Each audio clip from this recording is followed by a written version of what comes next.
Network is here. Hold no punches! I'm real revolutionary right now. Black power. Support this man, Black media. He makes sure that our stories are told.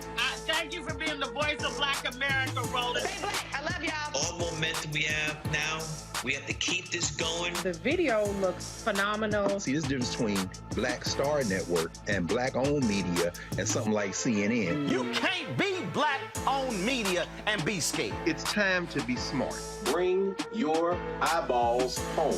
You dig?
Hey, folks, today is Thursday, April 6, 2023. Coming up on Roland Martin Unfiltered, streaming live on the Black Star Network. Tennessee Representative Justin Jones has been expelled from the legislature.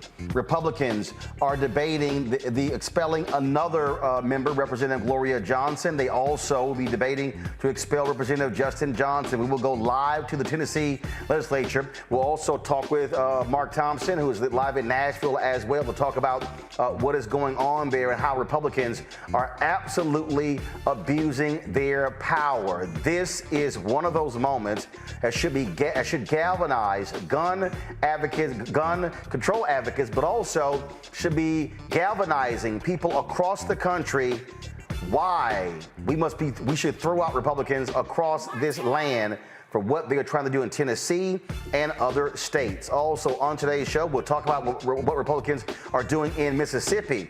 The NAACP there is going to be having a town hall tonight, and we'll talk with one of the officials about that town hall. Folks, that and more we'll be discussing. Also on today's show, Chuck D will be joining us as well, talking about the 50th anniversary of hip-hop. Lots of stuff for us to cover, folks. It is time to bring the funk on Roland Martin Unfiltered on the Black Star Network. Let's go. He's got it. Whatever the miss, he's on it. Whatever it is, he's got the scoop, the fact, the find.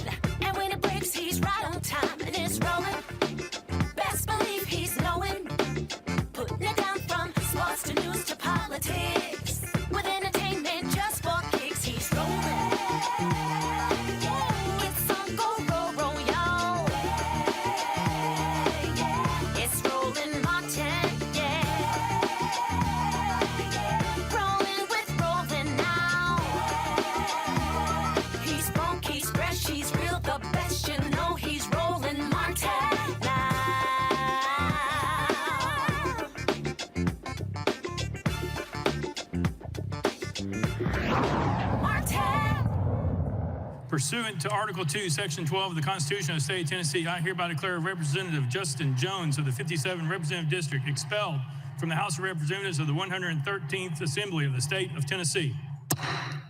Folks, about an hour ago, that's what took place in Tennessee, where Republicans, with a supermajority, threw out one of 3 Democratic members who were standing with protesters last week in the wake of 6 people being killed at a Christian private school, including 3 children. Representative Justin Jones, an African-American, was again expelled by the Tennessee legislature. That has not happened, folks, in a very long time. Why was he expelled? For breaking a House rule. No, not any other crass behavior. Not taking bribes, not sexual assault, but that. When Representative Jones spoke on his behalf, he actually talked about the history and how there are members who have done egregious things and they were not expelled. Watch this. Let's talk about expulsion. For years, one of your colleagues who was an admitted child molester sat in this chamber. No expulsion. One member sits in this chamber who was found guilty of domestic violence. No expulsion.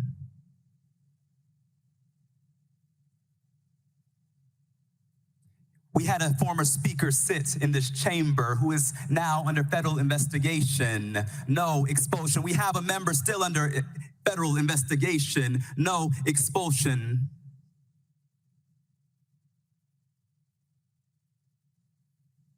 We had a member pee in another member's chair in this chamber. No expulsion. In fact, they're in leadership, but in the governor's administration.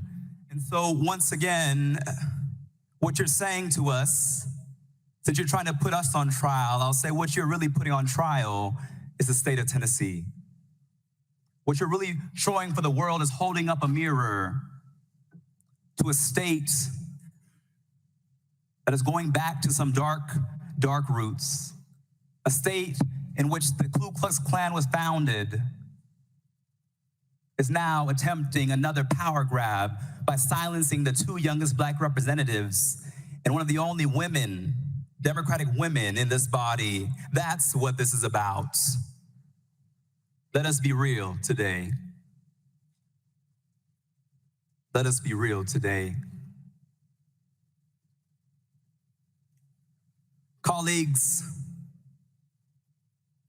there's another part of this. This extreme measure is a violation twofold, because it also is an attempt to silence and undo the will of over 200,000 Tennesseans whom the 3 of us represent. Your extreme measure is an attempt to subvert the will of voters who democratically elected us as representatives to speak and to passionately fight for them.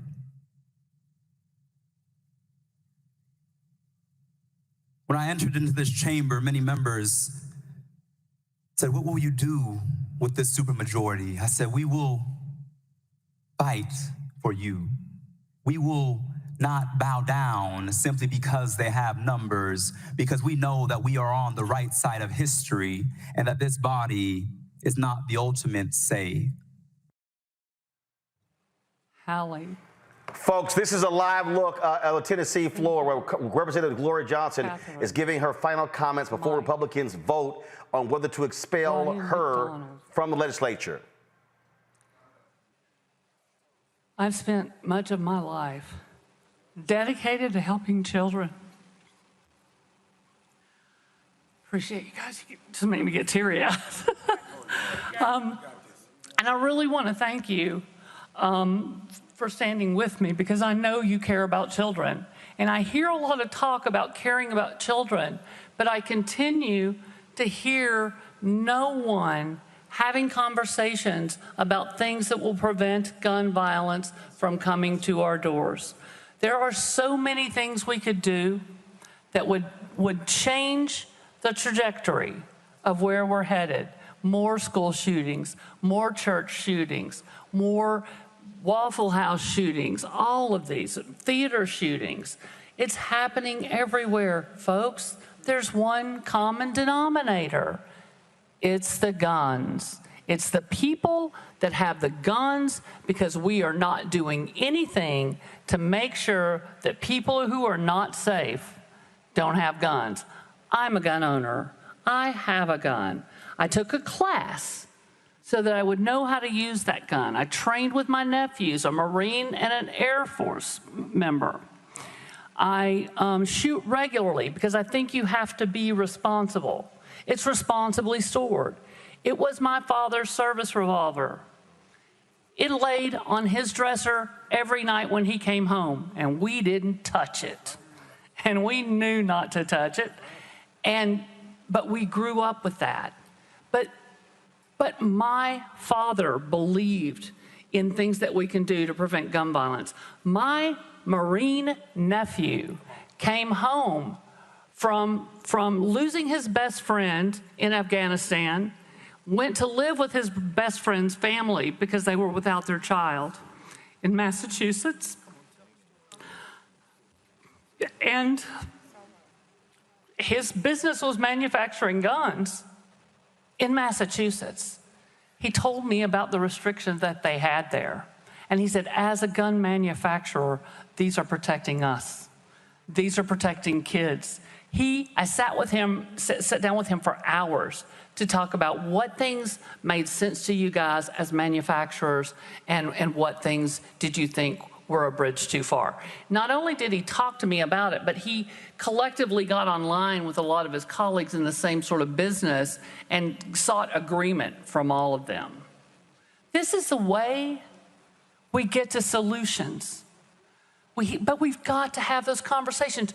We have got to be allowed to stand up and speak for our constituents.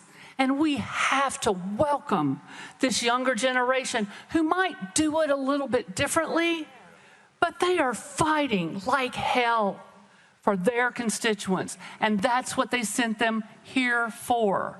That's what they're doing. It's going to look different, you guys. The next generation always does. Respect the human dignity of every citizen in the state of Tennessee, and not just the ones that look like you, and not just the ones that agree with you. We've done so much damage up here to vulnerable communities this year, and now we're doing damage by not addressing the concerns of the families and the children. I cannot tell you how many phone calls I got from Republicans and Democrats and independents from my district saying thank you. And from outside of my district in Knox County, from many of my colleagues on the other side of the aisles districts, Republicans I heard from. We want action. Our hearts compelled us to come up here for action. We need to allow people to speak for the 70,000 folks that sent them here. And earlier when my colleague said 200,000, he was talking about the combined total of the three of us. That's what he was talking about. So be careful about putting words in people's mouth. I have words.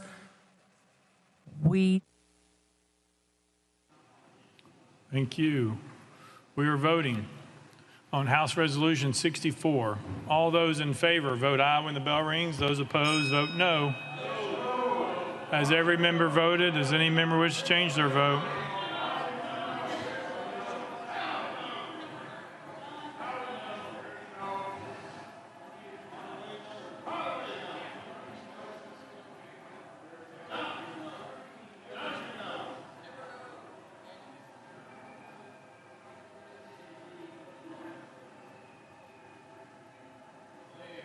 Has everybody voted? Does anybody wish to change their vote?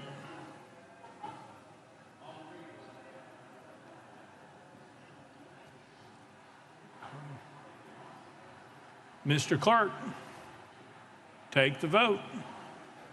Aye, 65, 30 nays. House Resolution 64 fails.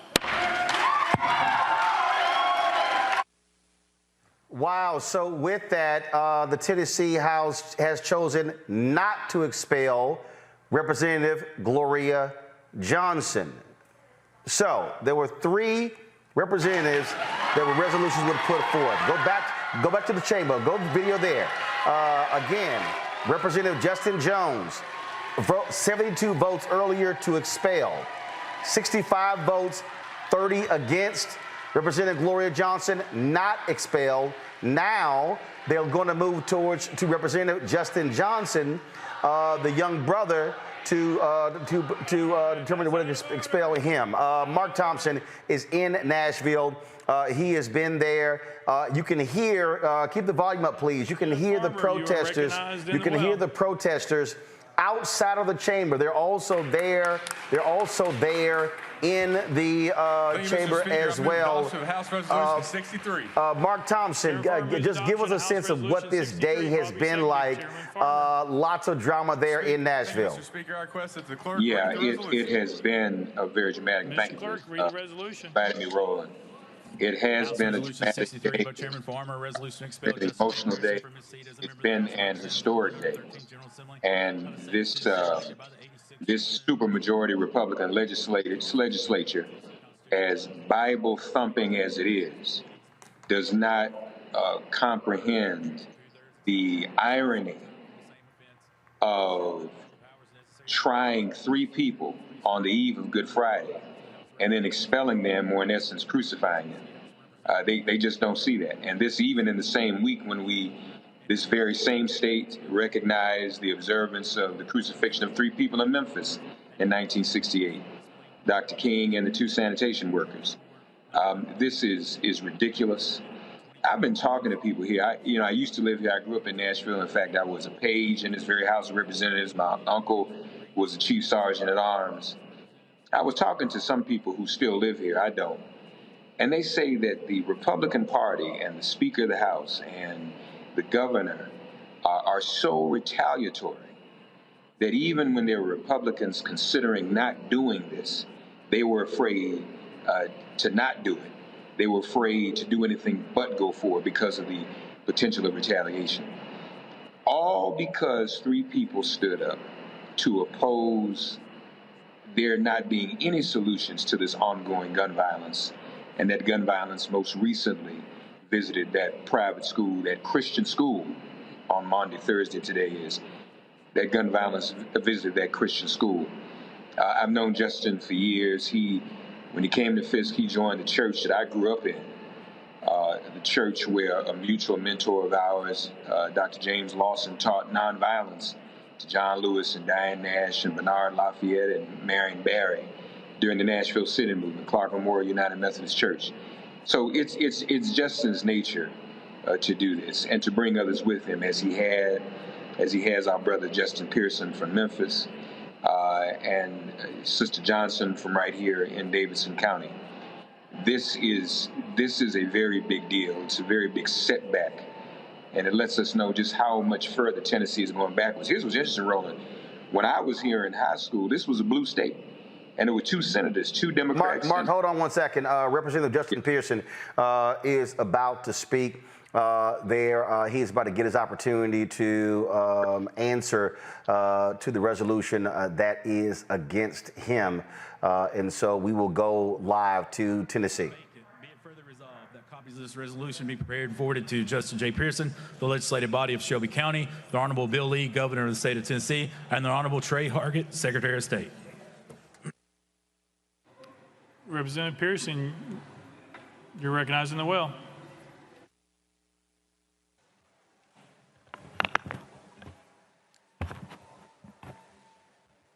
To God be the glory for the things that God has done and the things that God's still doing. It is indeed a sad day for us in the state of Tennessee with the loss of Representative Justin Jones from this body. It is a victory of this movement that still says it matters to end gun violence in the state of Tennessee. This movement that still says it is time for just action and just reforms in our state, and to still have Representative Gloria Johnson serving in this House. That's the power of justice. There's been a refrain and a song going around in this movement. Power to the people, power to the people, power to the people, power to the people, Hosanna. The Lord is my light and my salvation. Whom shall I fear? The Lord is the stronghold of my life. Of whom shall I be afraid?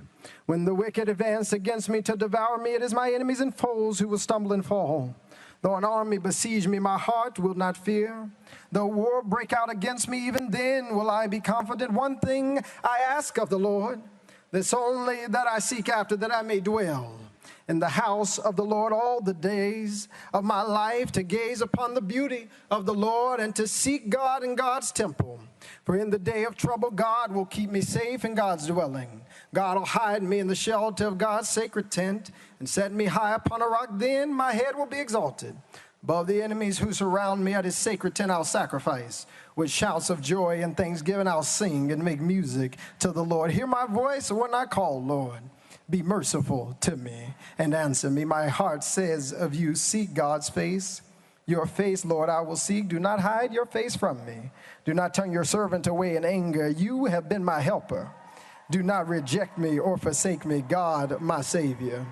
Though my father or mother or siblings or colleagues might forsake me, the Lord will receive me. Teach me your way, Lord. Lead me in a straight path because of my oppressors. Do not turn me over to the desires of my foes, for false witnesses rise up against me. Do not turn me over to the desires of my foes, for false witnesses rise up against me, spouting malicious accusations. I remain confident of this, that I will see the goodness of the Lord in the land of the living. Wait for the Lord. Be strong and take heart and wait for the Lord. I give thanksgivings to Dr. Kimberly Owens Pearson, Reverend Jason C. Pearson Sr., my fiance Oceanae, my brother Keyshawn, who stands in the gap for Jason II, Temperance, and Jalen, and to everyone in District 86 in Memphis and Millington of the community who is here demanding justice. We are here because of a tragedy. Covenant School shooting victims Catherine Kuntz, Mike Hill, Cynthia Peak, Evelyn Deekhouse, Haley Scruggs, and William Kinney. We're here because of a tragedy, because we spoke up about the tragedy of gun violence that continues to perpetuate and persist in our state. We're here today witnessing injustice against the First Amendment. We spoke up for gun control and the end of gun violence. We're here today. We're being sought to be expelled from this, the People's House, for speaking up about the need for gun control because we broke some house rules. We're here today because of House Resolutions 63, 64, and 65. Rules, I will tell you that I was never told about. I learned about more rules in this House and our state constitution in the last 5 days than in my entire tenure. And as you have seen, and as we unfortunately have seen, the rules can be wielded to bend to the desires of a few, and it is not sacrosanct for the protection of everybody. I do, before I continue, have a few parliamentarian inquiries. If you will indulge me. One, when is it that evidence can be presented into the record? Evidence for our expulsion. As a point of order, you can stop the time. I got a few parliamentary inquiries before we keep going. This is part of your time because you're asking the clerk questions during your opening. Mr. Clerk. Okay, I'll retract those questions and then we'll ask them after. Okay. Thank you. It said that I broke the Constitution. Article 2, Section 12, saying that each house has its own proceedings and you can punish members and things like that. Again, never informed about even these proceedings, denied due process, didn't know anything about this. I was never given an overview of these rules or informed the speaker, the chief clerk. Nobody reached out saying, hey, this is what you can expect. I've been serving officially District 86 for 10 days since our swearing in. I was sworn in the day of the Covenant shooting. And now being brought up against charges, if you will, that we broke the Constitution. Told in paragraph 2 that members of this assembly have permanent rules of order. Now, when did we sit down and we talk about these rules? I think they were voted on before I got here and was appointed by the Shelby County Election Commission. I was told that we were crowding around the clerk's desk, and I got to be honest with you, I just realized they're talking about this desk and not the one up there. It's a lot of things that are in these resolutions that seem to assume a lot of knowledge about what I am supposed to know or what we are supposed to know without real facts about what we have been provided information about. I'm told that I did knowingly and intentionally bring disorder and dishonor.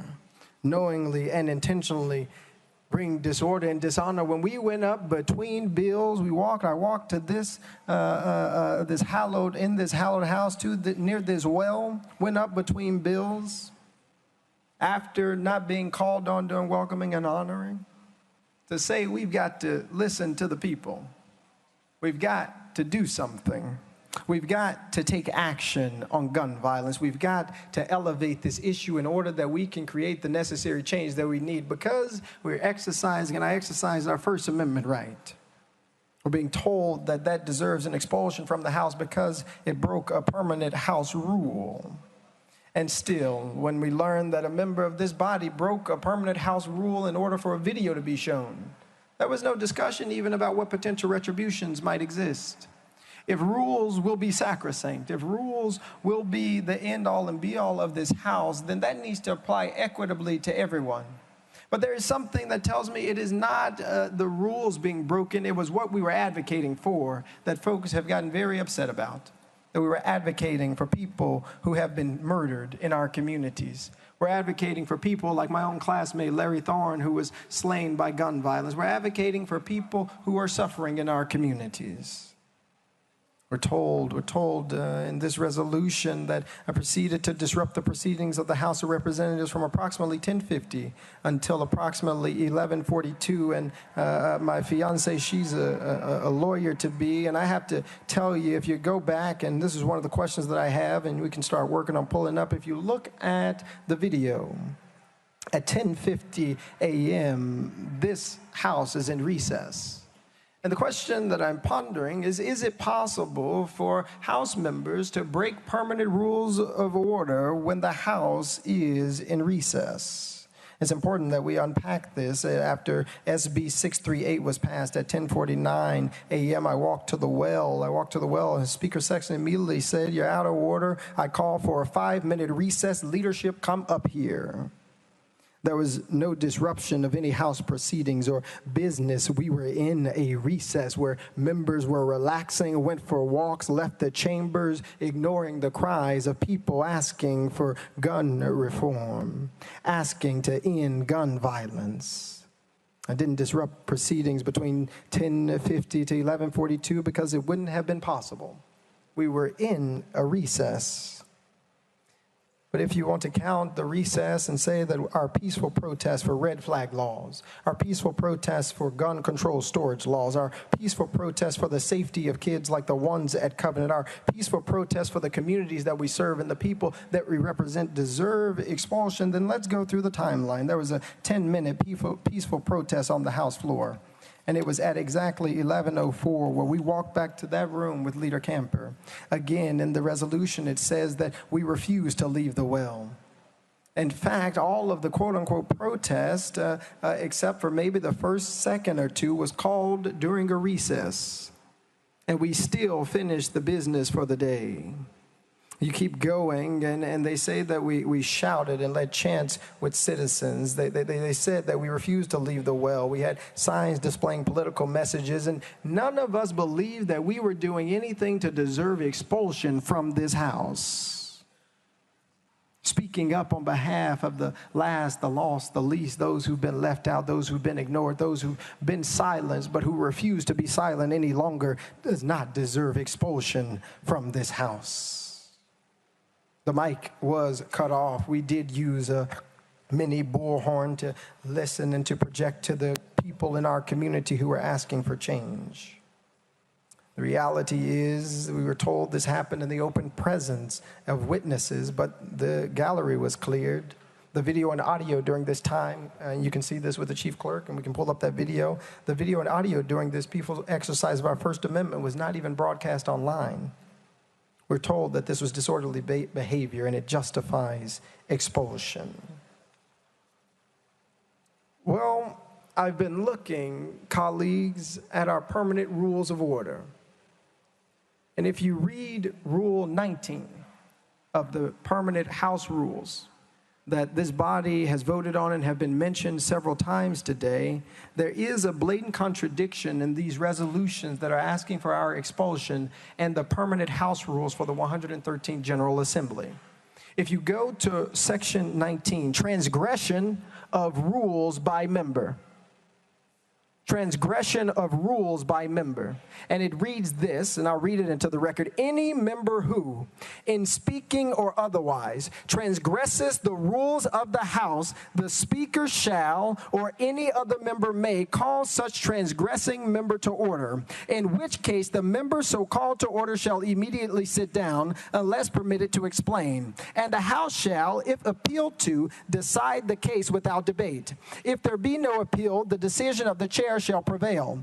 If the decision be in favor of the member called to order, such member shall be permitted to proceed without leave of the House. If otherwise, such member shall not be permitted to proceed. And here's the important thing, and which is really important for we who are being told we deserve to be expelled because of a breaking of these rules. In case any member objects and continues, stays at the well, you might say, for more than 30 seconds or something, without leave of the House. And if the case require it, such member shall be liable to the censure of the House, not expulsion. Those are the permanent House rules we voted on, or I've been told. It is not the fact that we walked up to the well. It was what we came up here talking about. That's what's at issue here. We're told that we have hurt the integrity and dignity of the House that our people elected us into. We've received letters from Evan and Johanna and Evabel, Lucy, Heron, Nuseba, Lily, Makada, June, Jana. We've had folks like the Robinson family, the Fitzgeralds and others who come and reached out to us and said, thank you for standing up for right. Thank you for speaking up for such a time as this. And the reality is each of us have a responsibility to do so, to speak up for such a time as this. There is something I take issue with in paragraph 9 of our resolution. It says that it's deemed in the best interest of the people of the state of Tennessee and the body for Representative Pearson to relinquish his seat as a member of the House of Representatives. I want to be clear. We are not relinquishing our seat. With this vote, you are taking it. You are disenfranchising the people of District 86. You are disenfranchising tens of thousands of people in our state. We are not giving anything away. A few of my colleagues have talked about the Tennessee State Constitution in Article 2. But I invite each of you to go to Article 1, Section 2 of the Tennessee State Constitution. And it reads this way, that government being instituted for the common benefit, the doctrine of non-resistance against arbitrary power and oppression is absurd, slavish, and destructive of the good and happiness of mankind. That's what the forebearers of the state of Tennessee wrote. That's the Constitution you're talking about, where they said that to have non-resistance against arbitrary power, against house rules, not criminal acts, is oppression, is absurd, leads to the destruction of the good and happiness of mankind. We've heard from thousands of people asking that we do something about gun violence. We must answer them, whether it be in Memphis or Millington, whether it's conversations with folks like Mama Easter Knox or Sarah Gladney, or thousands of people in this chamber, outside this chamber, up top, who are saying we've got to do something. We've got to do something. It is those who are demanding and should be telling us what's in the best interest of our people. And what is in the best interest of our people, from what we have heard, is the end of gun violence. What's in the best interest of our communities and of our people are folks who are willing to pass just legislation. It's folks like those grandmothers who couldn't make it today but are watching today, who want to be ensured that they will be safe and our communities will be safe. It's Jermaine, my intern who shadowed here at this Capitol, who said, I want to make sure that going to school isn't going to lead to my death. Our silence about gun violence is the antithesis of what is in the best interest of the people of the state of Tennessee. This week especially, Holy Week, we remember also Dr. King and the forebearers of the civil rights movement who taught us about civil disobedience as a way to get action. Dr. King taught us that sometimes there's a consciousness above rule, above what you might say is law, and that the true forms of protest is nonviolent disobedience. For less than a few minutes, we and you are seeking to expel District 86's representation from this House in a country that was built on a protest. In a country that was built on a protest. You who celebrate July 4th, 1776, pop fireworks and eat hot dogs. You say to protest is wrong because you spoke out of turn, because you spoke up for people who are marginalized. You spoke up for children who won't ever be able to speak again. You spoke up for parents who don't want to live in fear. You spoke up for Larry Thorne, who was murdered by gun violence. You spoke up for people that we don't want to care about. In a country built on people who speak out of turn, who spoke out of turn, who fought out of turn to build a nation. I come from a long line of people who have resisted. I come from a long line of people who have fought injustice. I come from a long line of people who know what it means to face adversity in difficult days, who knows what it means to have words that mean something, that doesn't call peaceful protesters insurrectionists, doesn't call people who advocate for the end of gun violence the folks who would actually kill law enforcement officers. Talking about children and teens who are being persecuted by the words that we speak. And I must say to you, as I wrap up this portion, that we all have a responsibility. We all have an obligation to do what is just, to do what is right, and to do what is fair.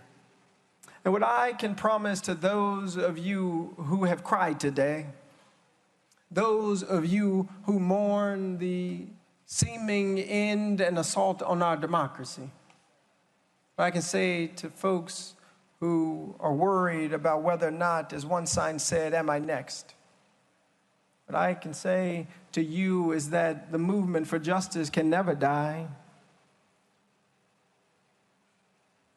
because the heart for justice can never be killed, because it lives and it beats in each and every one of us. It cannot die because we will not let it die. I'll tell you that folks have tried to kill it. They tried to put it on a tree called Calvary. They tried to kill hope and love, but resurrection is always guaranteed after persecution.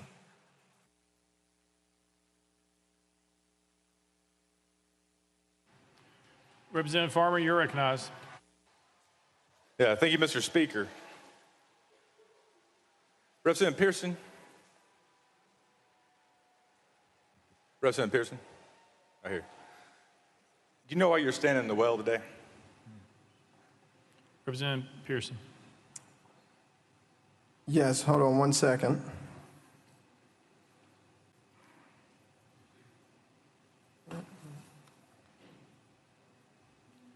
Representative Farmer, yes, sir. Folks, you're watching live coverage of the Tennessee Legislature. Yeah, I was just going to ask to pause my time if he's going to. No, I'm actually debating not doing what y'all typically. Representative Pearson. whether to expel. Yeah, I'm actually not trying to run out of your time. Representative Justin Pearson. Earlier, they expelled Representative Justin Jones, and they voted not to expel Representative Gloria Johnson. Because I came to this well using our First Amendment rights to speak up after the violent killing with assault rifles of beautiful human being Catherine Coons, Mike Hill, Cynthia Peake, Evelyn D. House, Haley Scruggs, and William Kinney. Representative Farmer. Thank you, Mr. Speaker. No, you're wrong. You're in the well today because you broke rules of decorum. Wouldn't you agree? Representative Pearson.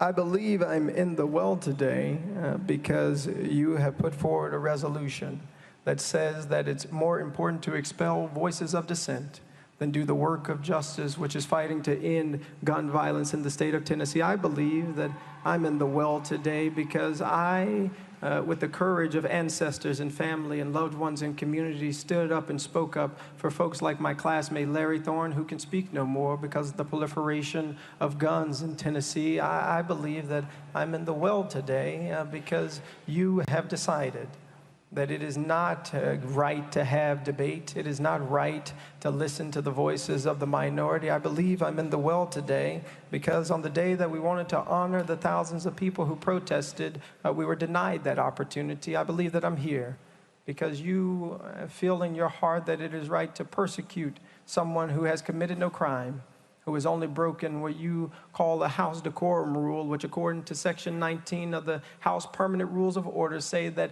at worst the thing that should happen is censure.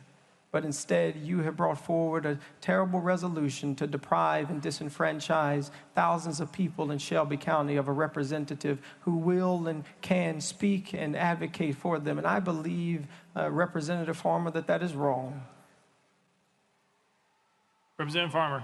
Thank you, Mr. Speaker. And I want to just remind you of a letter you sent the members of this General Assembly on April 3rd. I recognized I did not follow decorum this past Thursday on the House floor, and I take full responsibility and accountability for my actions. What changed between the letter you sent the members and the account you just gave? Because either A, you were telling a lie here, or you were telling a lie right up there at that podium. So what's the truth? Representative Pearson. Thank you, Representative Farmer. I did write that letter, and I still stand by it. We broke, I later learned, rules of House decorum by coming up to the floor, and I do take full accountability and responsibility for my actions because I don't want the names of Catherine Coons and Mike Hill and Cynthia Peake and Evelyn D. House and Haley Scruggs and William Kinney and folks like Larry Thorne to go into an ether of silence. You're right that coming up to the House floor without the speaker saying something broke a rule of House decorum, but it did not break a rule that deserves the expulsion of members of this body. We committed no crime. We did nothing but came to this floor to say we need to listen to the constituents who are asking for us to end gun violence. We need to listen to the constituents who are asking for us as they chanted to do something. And that is not a crime. In fact, that is our responsibility, our obligation, and I would even say it's our calling. Representative Farmer. Thank you, Mr. Speaker. And as you said earlier, you've admitted that you've engaged in disorderly and disruptive conduct, correct? Representative Pearson.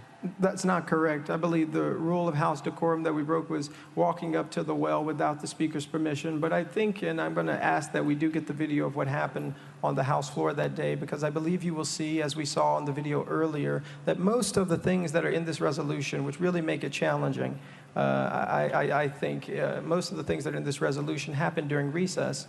And what I'm being told now, or what it seems to be happening, is that you cannot be held to account to the permanent House rules of order during recess, or another member of this body would have had a resolution against them or will be having one pretty soon. And so I think there are a lot of contradictions and questions that are coming up, Representative Farmer. Representative Farmer. Thank you, Mr. Speaker. Representative Chisholm. Thank you, Mr. Speaker. Representative Pearson, what day were you officially sworn in?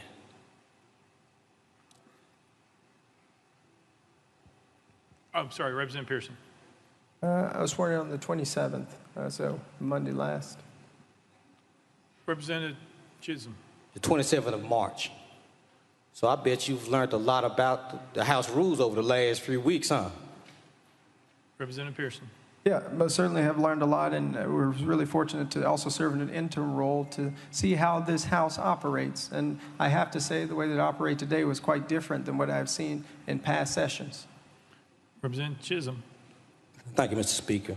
Members, I'm standing here to fight for our member.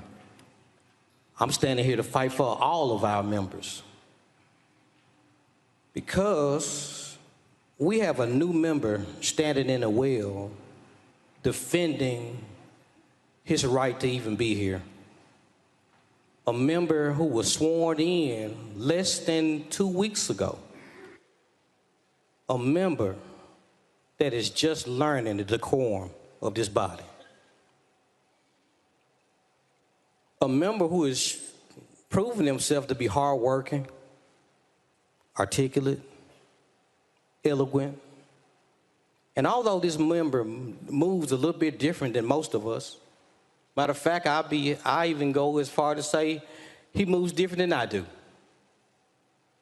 But this is a member that deserves to be a part of this body. This is a member that I've seen with my own eyes works so hard for his community, who I've seen fight tooth and nail the injustice in his community, who fought gun violence, who fought for clean water so that the state could continue to have it. A member, since over the last 2 weeks, I've seen study more than I've seen many of us who've sat here for years. So members, many of you all know that it's rare for me to get up into this chamber and speak. But I have to speak to the humanity of everyone in the room. Forgiveness. We're all taught to be forgiving. Well, let's take the opportunity to forgive a new member who maybe, yes, he broke a rule of decorum. A member that I believe in a short period of time will be an asset to this body. Who I see as an asset to this body even now.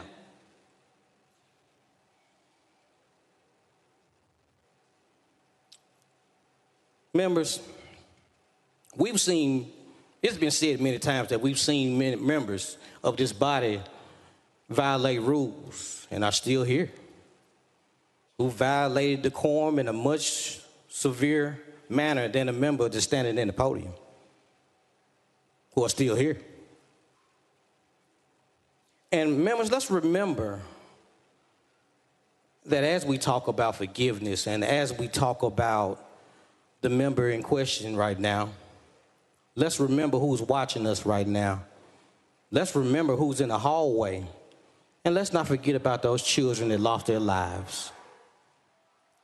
Let's not forget about the reason he felt like he had to get in the well. Because when a generation is penalized for telling the truth, we teach them how to lie. So, members, let's be careful what we're teaching, not only the people who are here at the state capitol right now, not only the people of Tennessee, but remember, please remember, there are people all over the world who are trying to find examples of Tennessee that they can copy and use for themselves.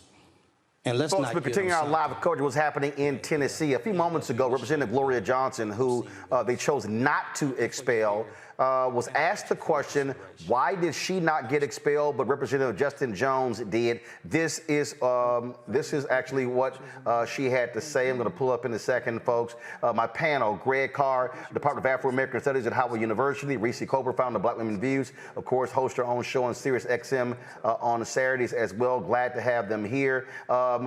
Reese, listen to what Gloria had to say. Yes, and we're going to fight hard to. Yes, and we're going to fight hard to get him back.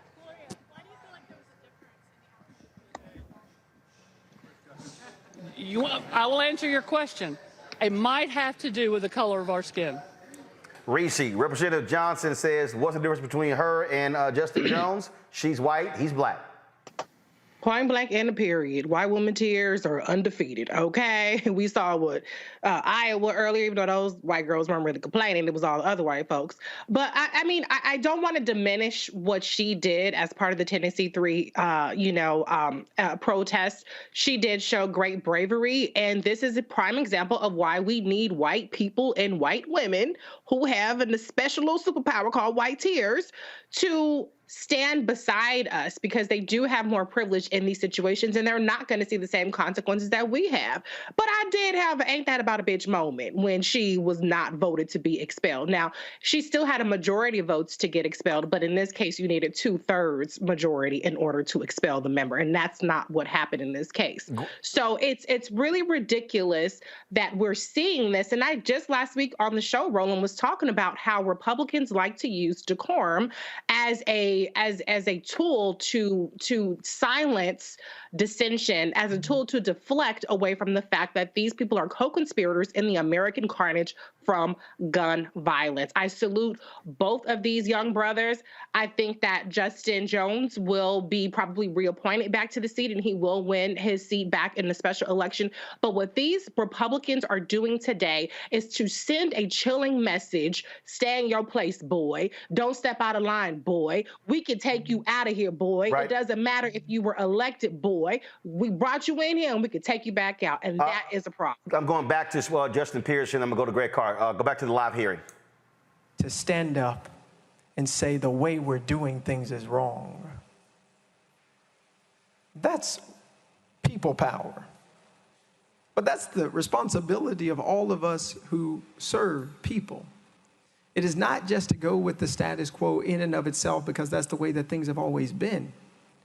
It's actually to push for things to be better, to push for the voice of the minority. And I mean that in a couple of ways, not only politically, but today, 2 African-American members, 1 woman, 1 of 2 Democratic members had resolutions for expulsion. It's an opportunity and a necessity that this body become more democratic in order that all voices all the time are heard, so that folks don't have to stand up person after person after person saying the way we're treating this person's bill is different than this person's. And the only difference that's obvious is the fact that one is black and one is white. One is a Democrat and one is a Republican. Those ways of operating that entrench the status quo only lead to further division and to persecute people who are advocating to stop the proliferation of gun violence in our communities. That's wrong. That's wrong. And so while I know I do take responsibility for coming to the well while the speaker said out of order, I also take responsibility for the people in our district and in our communities who are asking for us to do something, who are tired of going to funerals of their brothers and their sisters and their grandmothers and their cousins. Are we not responsible to them too?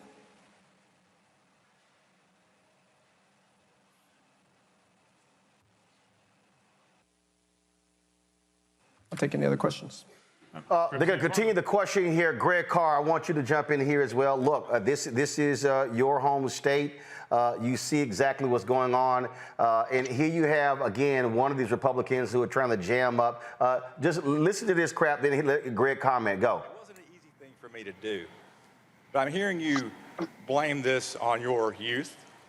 But just because you don't get your way and you grab a couple friends doesn't mean you can come to the well while we're conducting business in session.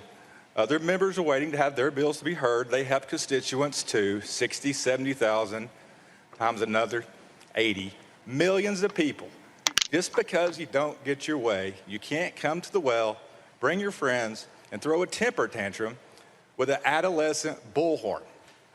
It doesn't give you the right. Greg, the reason I find this hilarious, we've heard other folks talk about how there have been temper tantrums on the floor, how a former Speaker of the House was elected who had to have state troopers escort him to and from his office. Really?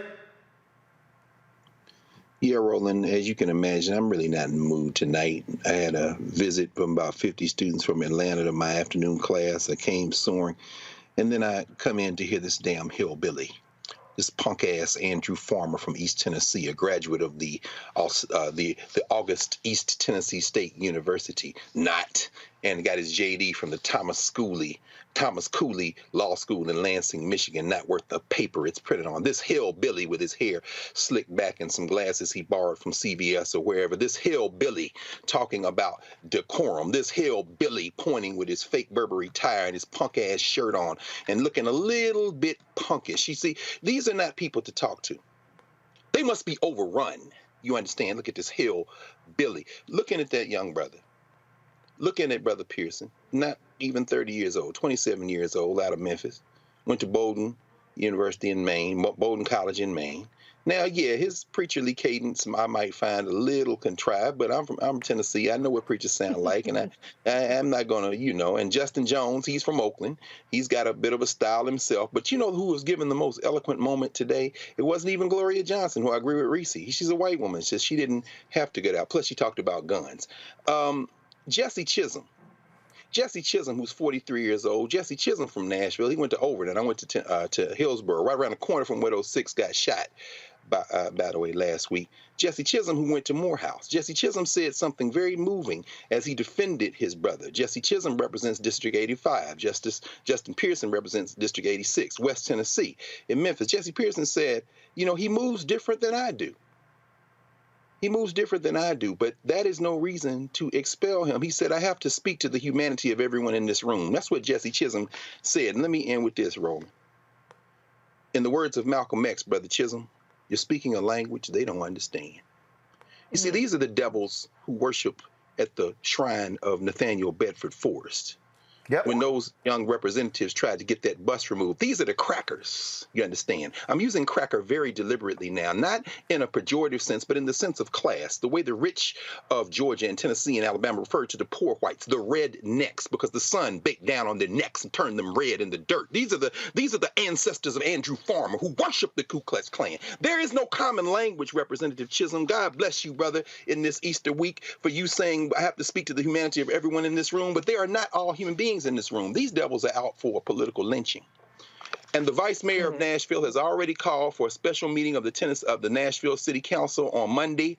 They are going to take up the District 52 vacancy of Justin Jones, and they're probably going to reappoint Justin Jones because according to the rules of the Tennessee State Constitution and Legislature and the local governments, you can't be expelled from the House on the same thing twice. So they're going to be back. This is political theater. But damn it, you ain't got to move. And I'll wear dashikis. You understand? I see that brother there standing in a dashiki. That's fine. But guess what? When our brother Jesse Chisholm said he don't move like I move, but we need to talk to our common humanity, brother Jesse, you're wasting your breath. The only way you break the back of these white boys is to break their political back, grind it into dust. Now y'all get out there and vote. And like you asked, where's the damn NAACP? Where are all the street protesters? Where are the people? Break their backs. Send their asses home. Break their backs. They cannot be discussed. This is the end of any discussion with these hillbillies. The world should be watching this today. I have no idea where in the hell the Tennessee NAACP is. I asked that question.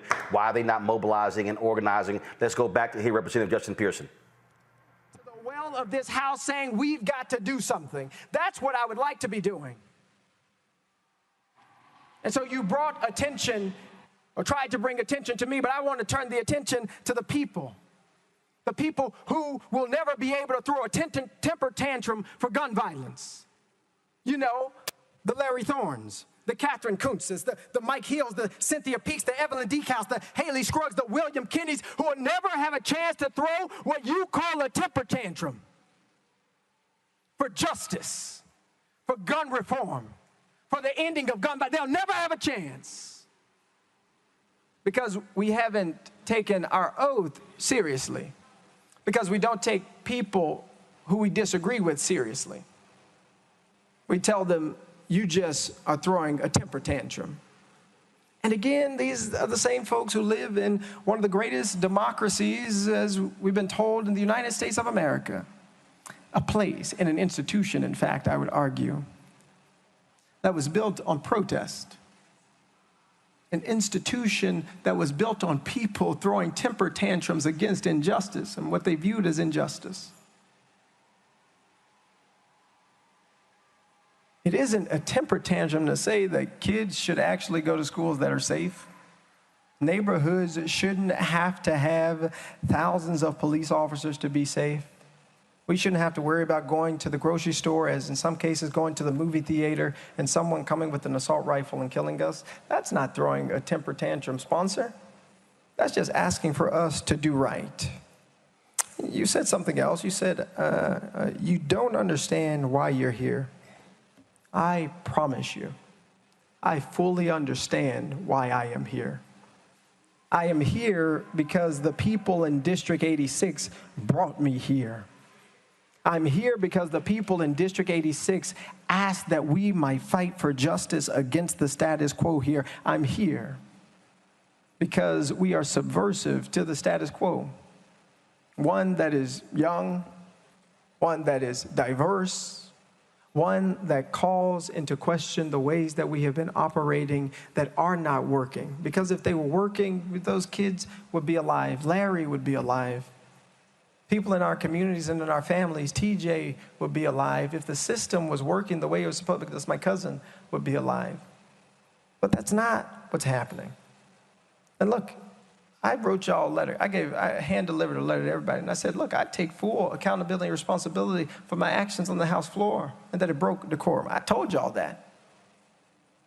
And I also told you that there was in no world or way that I thought that would lead to us being expelled from this House that we got elected into by our constituency. Who would have ever thought that? That for 30 seconds or less before the speaker called a recess could lead to our expulsion from the State House. That is anti-democratic. That is not right. That is not just. So yes, I still take full responsibility for my actions. I know exactly why I am here serving. I know exactly why I'm fighting for our community, why I'm fighting to continue to be in this institution to help create change. I know exactly why I'm doing that, and I know exactly why this resolution was brought forward. And I don't think it has a lot to do with the 30 seconds before the recess. I think it has to do with the issue that we were talking about. You said something else, that we are just criticizing folks and setting, instead of just setting back and criticizing folks, put forward some legislation. Well, some good legislation has been put forward, y'all. I hear representatives on our side have legislation that can lead to protecting our communities, including red flag laws and gun storage as well. And I ask that you might work to actually pass that legislation, because we are going to continue to fight for just legislation. We're going to continue to fight to ensure that more lives are not lost to the epidemic of gun violence in our communities. And so, yes, if I'm expelled from this House, I will not have the opportunity to fight for that legislation as a member, but you can believe that I will continue to fight for our communities and to fight for just legislation in the state of Tennessee. With that, if anyone has any more questions or comments. Representative Beck.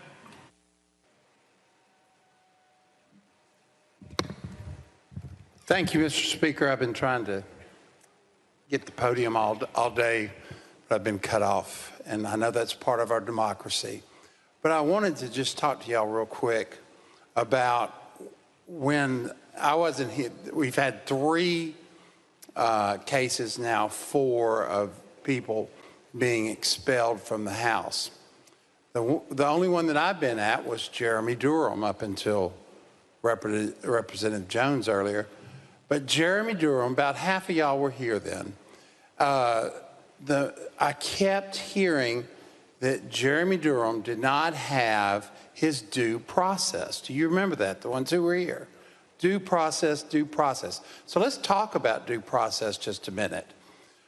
Due process is under the Constitution, where if we take your life, liberty, or property, there's a process that the government has to go through. And obviously, we're not sentencing him to death. Obviously, we're not taking his liberty by sending him to jail. But we are taking his property. His job is his property. His elected position in this House is his property. And because of that, and we are a government entity. Now, folks, we're going to continue to monitor this. When you heard them say, you just heard the speaker here reference Representative Jeremy Durham.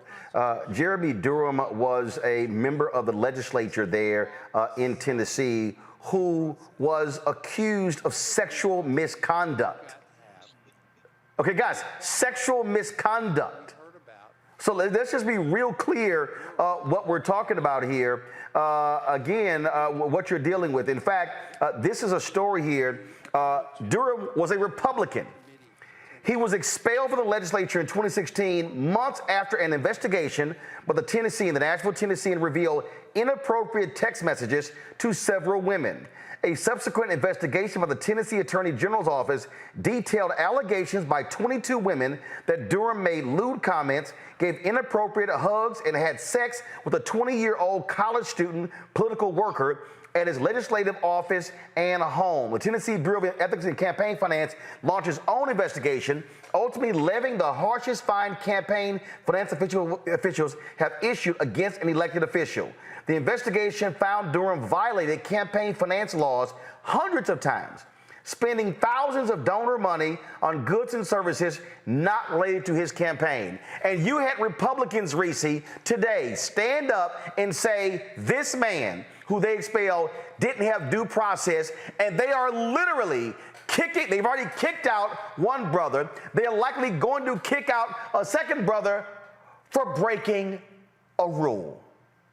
Go to hell, bitch. This is a straight up Klan meeting at this point, and the gaslighting is ridiculous. I mean, he was giving way like, we lynching your boy. I mean, you just gonna be out of a job, boy. You know, it's so fucking racist and disgusting the way that they're trying to be clear the black men, because the white lady, bless her heart, Representative Gloria Johnson did not lose her job in this point.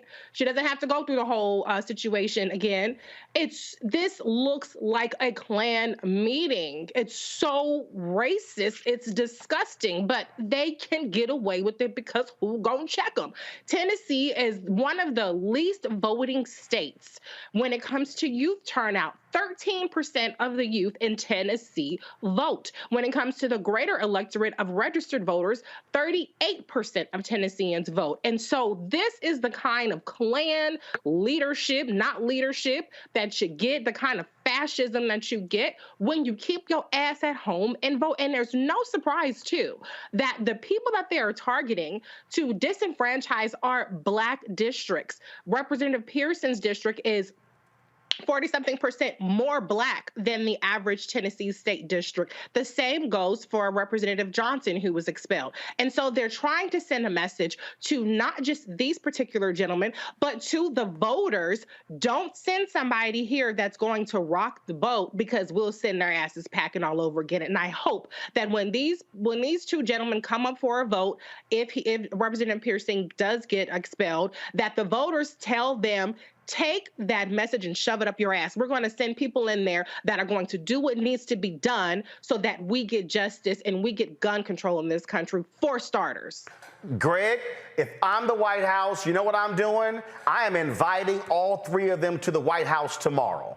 I am standing there and I am calling out these Republicans. I am putting them on blast. I'm saying we stand with them on gun control. And if I'm President Joe Biden and Vice President Kamala Harris, I'm also saying we will come to your districts and campaign for you. This is a moment that you use to mobilize young voters, mobilize the thousands. Listen, as these people are talking, if y'all are listening, when we run the coverage, when you hear, they are literally there outside the chamber watching this, yelling and screaming.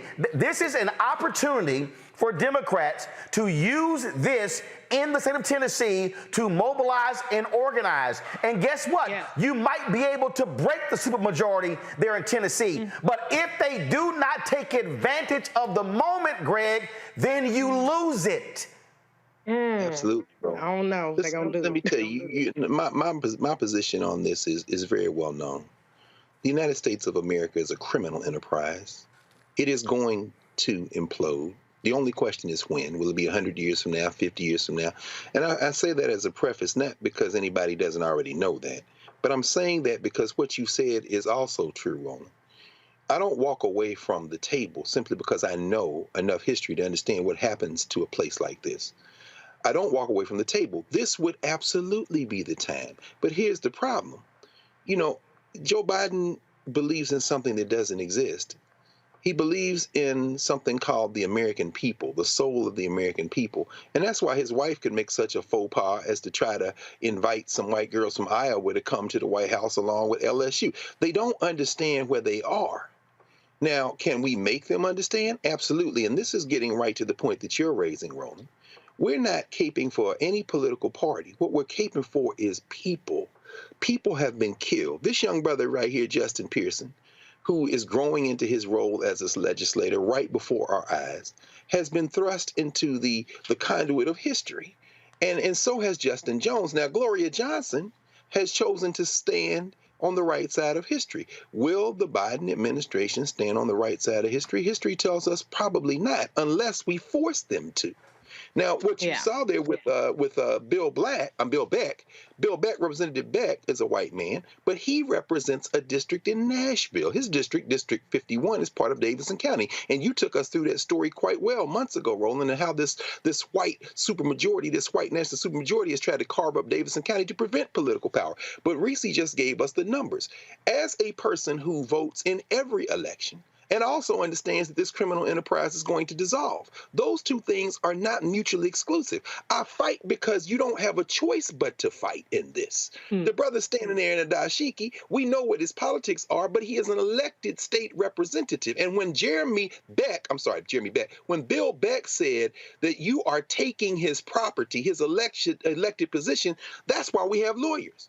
Perhaps the greatest Black legislator in the history of that funky-ass legislature that sits literally on John Lewis Way in downtown Nashville, perhaps the greatest legislator who has ever walked in those halls, is named Avon N. Williams, Jr. Avon Williams was a lawyer and a Tennessee state senator, and at one time they called him the most hated black man in Tennessee because he was the lawyer that forced them to desegregate in Tennessee. He was the lawyer that negotiated and forced them to merge the University of Tennessee, Nashville with Tennessee State, and Tennessee State took over the University of Tennessee, Nashville. He was hated, but he fought in there with both fists. In that tradition, we have to overrun these white boys. You've got to participate in democracy for it to work. And I'm trying to explain to people, we've got to go back to their Tennessee, and we're showing you this. I know what other networks, what they're not doing. That's why we actually have our own. We don't have to depend upon them. Folks, listen to me clearly.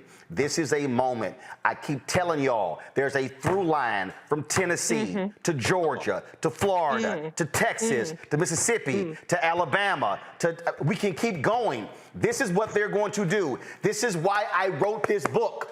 What you are seeing right now, y'all, is white fear. How the browning of America is making white folks lose their minds. It is happening. And if you sit your ass on the sideline, if you keep listening to these old yahoos, and let me go ahead and say it, where's all the punk-ass new black media people? Are they standing with Justin Jones? Are they standing with Justin Pearson? Do they have their back? No. Are they broadcasting right now? No, they're not. You know why? Because they're not serious. And so what we have to understand is this is fighting for black people. Yes. When they expel 2 black members, they are targeting black people. Period. That's Black people elected Justin Jones and Justin Pearson, and they are saying we don't want them in our midst. That's right. You heard what one of them told Justin Jones to his face, calling him a disgrace. If we vote our numbers, we can run the table. But you cannot be demanding you want tangibles if you do not vote, because it's guaranteed you'll never get it. Back to Tennessee. When you step into the well with a bullhorn and are yelling and screaming and are sharing with the people of this state that you believe that none of us care, and you shut down the ability of even a response, surely you can at least admit that that is an egregious thing to shut out other voices, because only together with everybody's thoughts at the table, everybody's voice at the table, can we possibly solve the problems that plague our day. Every single voice is important. Yours, mine, everyone's. Does it not matter to you that in doing so, you shut down every other voice and elevated yourself even above the very families who were going through hell because their loved ones were killed? And it appeared to us as if in that broach of protocol. Y'all to know that earlier, when it came to Representative Jones, they cut off debate. So he's saying that they shut off voices. They would not let everyone who sat up to talk because they simply called the question. This is exactly what they do. What you're seeing is white Republican performative politics right now. That is what they're doing. Y'all, they literally walked up to the damn podium. We had other members describe fights breaking out. Fights breaking out. I would ask. And they literally are bitching about, oh my God, you walked up and you disturbed. Here's the other deal. They broke a House rule. Earlier, they introduced a damn video showing what happened, and the shooting of that video broke a House rule. Yes, sir. And then they said, who was the member who shot it? Come forward. Nobody came forward. I wanted to share that because I just so y'all understand on how the BS at play. Let's hear Representative Pearson respond to this idiot. This exchange, because this is the way that I know how to resolve things, to talk about them and share ideas and share our differences in a way that comes to better results. What are your thoughts on that? Representative Pearson. Leader Lambert, you're wrong. I don't think that one person's voice is more important than anybody's, especially the 96 or so other folks. But what about the thousands of people who were here that Thursday who you never recognized? What about the thousands of people here who your colleagues never made eye contact with or smirked at and gave a thumbs up or laughed at? What about the thousands of people who came here saying, we need to end gun violence and we need you to do something, and they were called insurrectionists by the Speaker of this House? What about the thousands of people who marched the streets of Nashville and came up to this Capitol asking that we do something, but instead of getting just legislation that might protect our schools, we're saying put more guns in schools? I have to tell you, Leader Lambert, I'm shocked that you would say that you care so much about debate in this moment. I am, because I've seen and talked with a young person today who said they came to you and they were talking with you, and there was another representative, Representative Jones, there. And he was trying to speak with you, and you yelled at him, "I've heard enough from you, young man."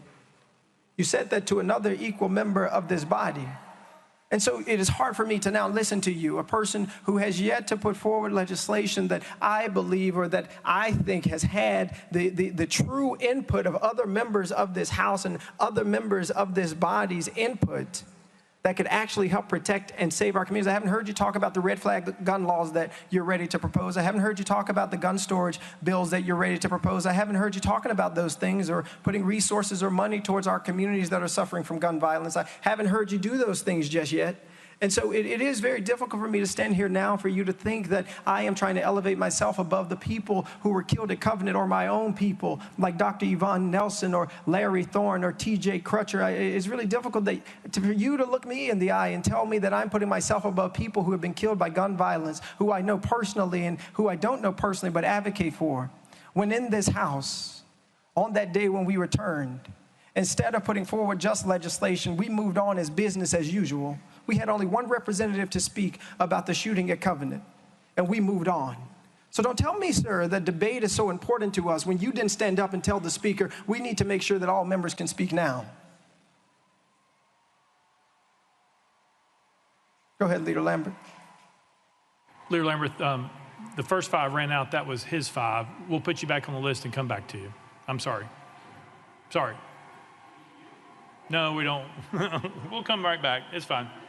We'll be back in 5 minutes or less, potentially. Now, I just want y'all to know, this little nice, folksy-ass Speaker of the House, Reese, this is the son of a bitch, and I'm saying it for a reason, who went on radio and said what they did was akin to the insurrection on January 6th, 2021. That's literally what he said. And so he's standing there acting as if he is this partial observer, and when in fact that is not the case. He couldn't even admit to a local TV station when he accused them of inciting violence. They asked, what evidence do you have? He literally had none.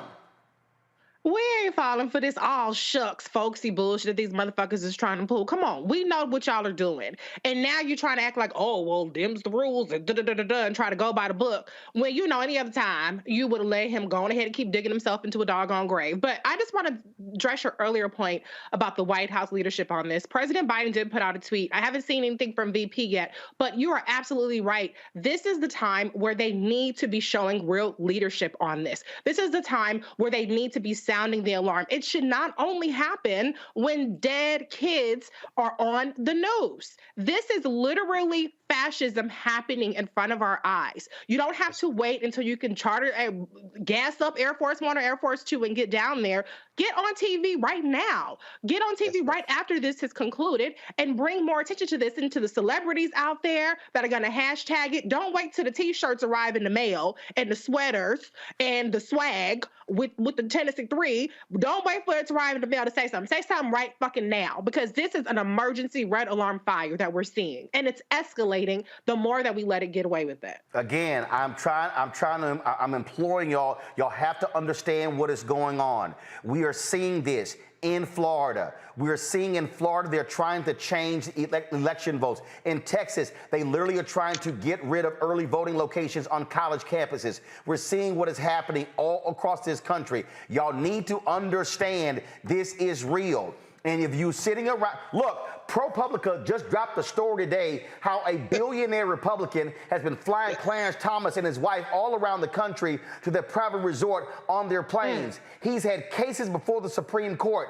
Do you not see what is going on? Do you not see it? I'm telling y'all, there are state elections happening. There are mayoral elections happening. The mayor of Houston has an election in November, okay? You've got Virginia legislature where Democrats could take control of the Virginia House. The only reason they are stopping Glenn Youngkin right now is because they have a slim majority in the state Senate. All y'all who keep saying voting don't matter, you are a damn lie.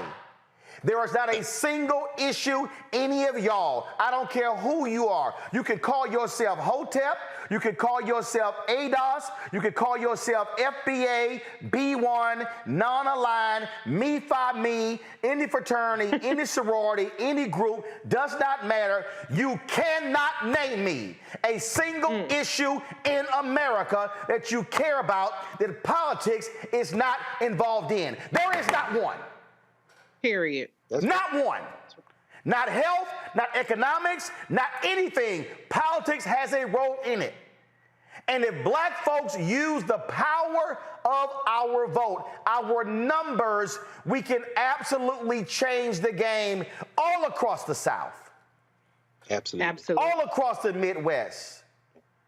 But what cannot happen is when we spend so much time and energy giving a fuck about some reality show or hip-hop or Love It. I don't give a damn about no housewife, no Love and Hip-Hop. I don't care about no Ready for Love, none of that stuff.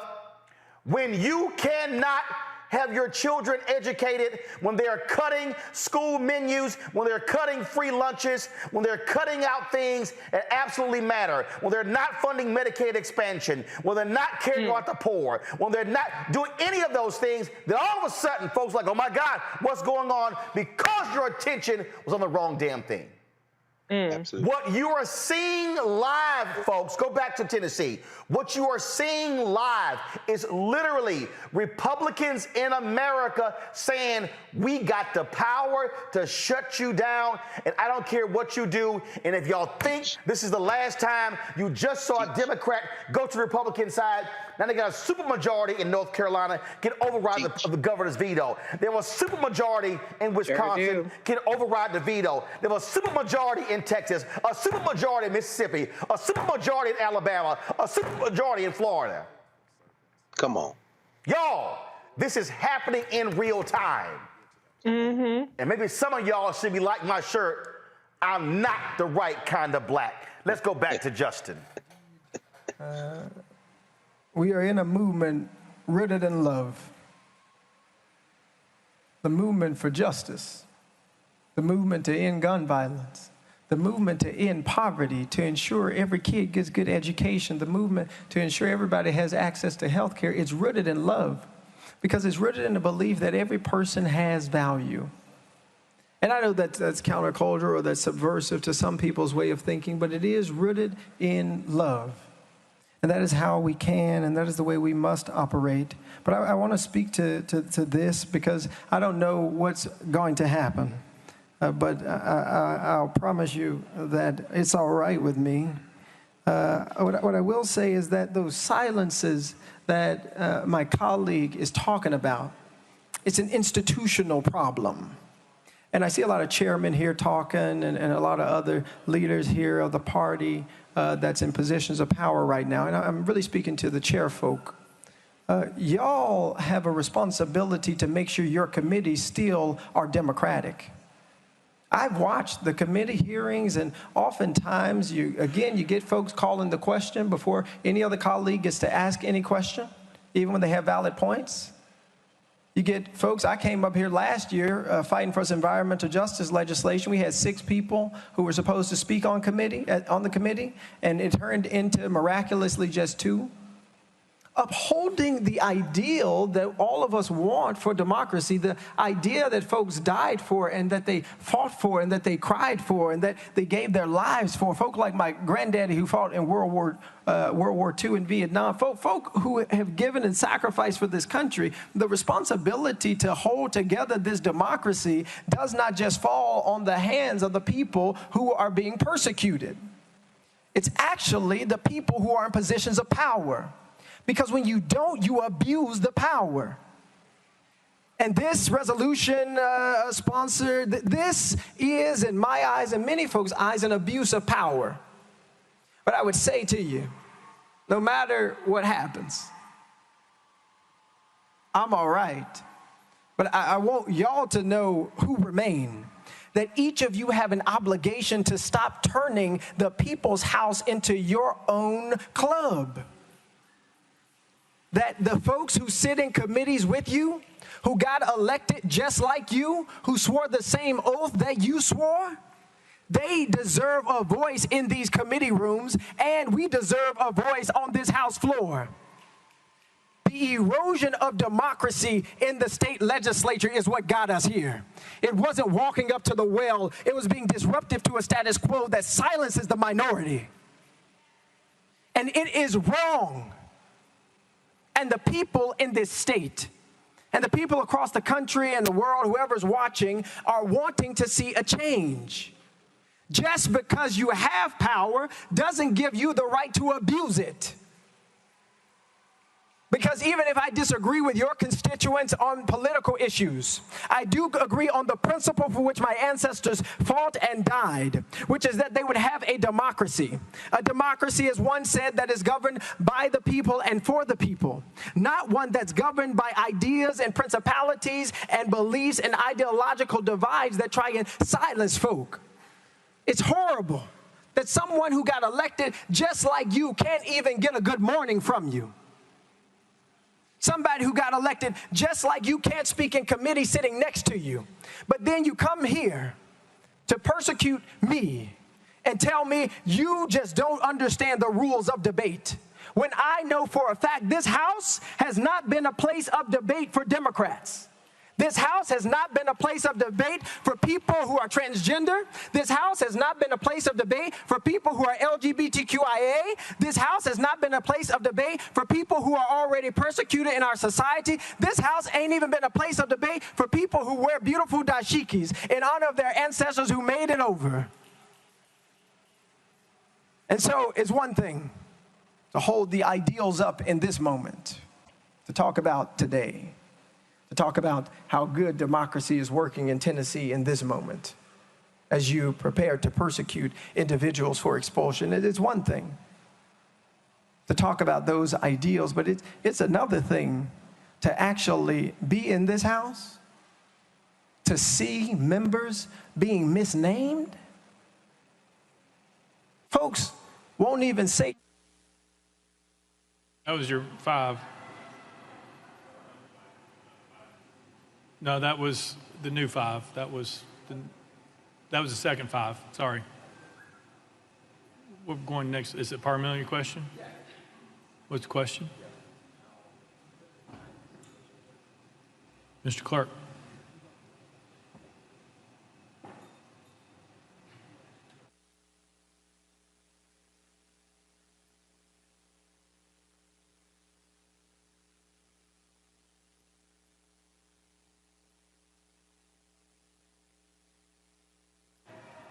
Got it. All right. Representative Hawk.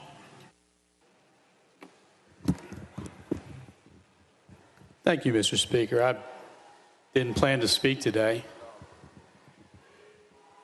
We're talking about the committee system, and we're talking about floor actions like this is something new. The supermajority that we've heard about through conversations today, that's what's new. The Democratic Party had control of both bodies of the legislature for 140 years. And early on, I couldn't get a bill heard. I couldn't get recognized in committee. I had a challenging time ever having a conversation on the floor about. Here's the deal. I'm not about to listen to all this old whiny ass crap from them. Folks, you're watching live coverage of the Tennessee legislature as they are, let's keep that up. What they're doing is they are debating the third member, whether to expel Representative Justin Pearson. Earlier today, probably about 3 hours ago, they expelled Representative Justin Jones. Then they took a vote. They had debate when it came to Representative Gloria Johnson, the white woman. Remember, the 2 African Americans, 1 white woman. She was not expelled.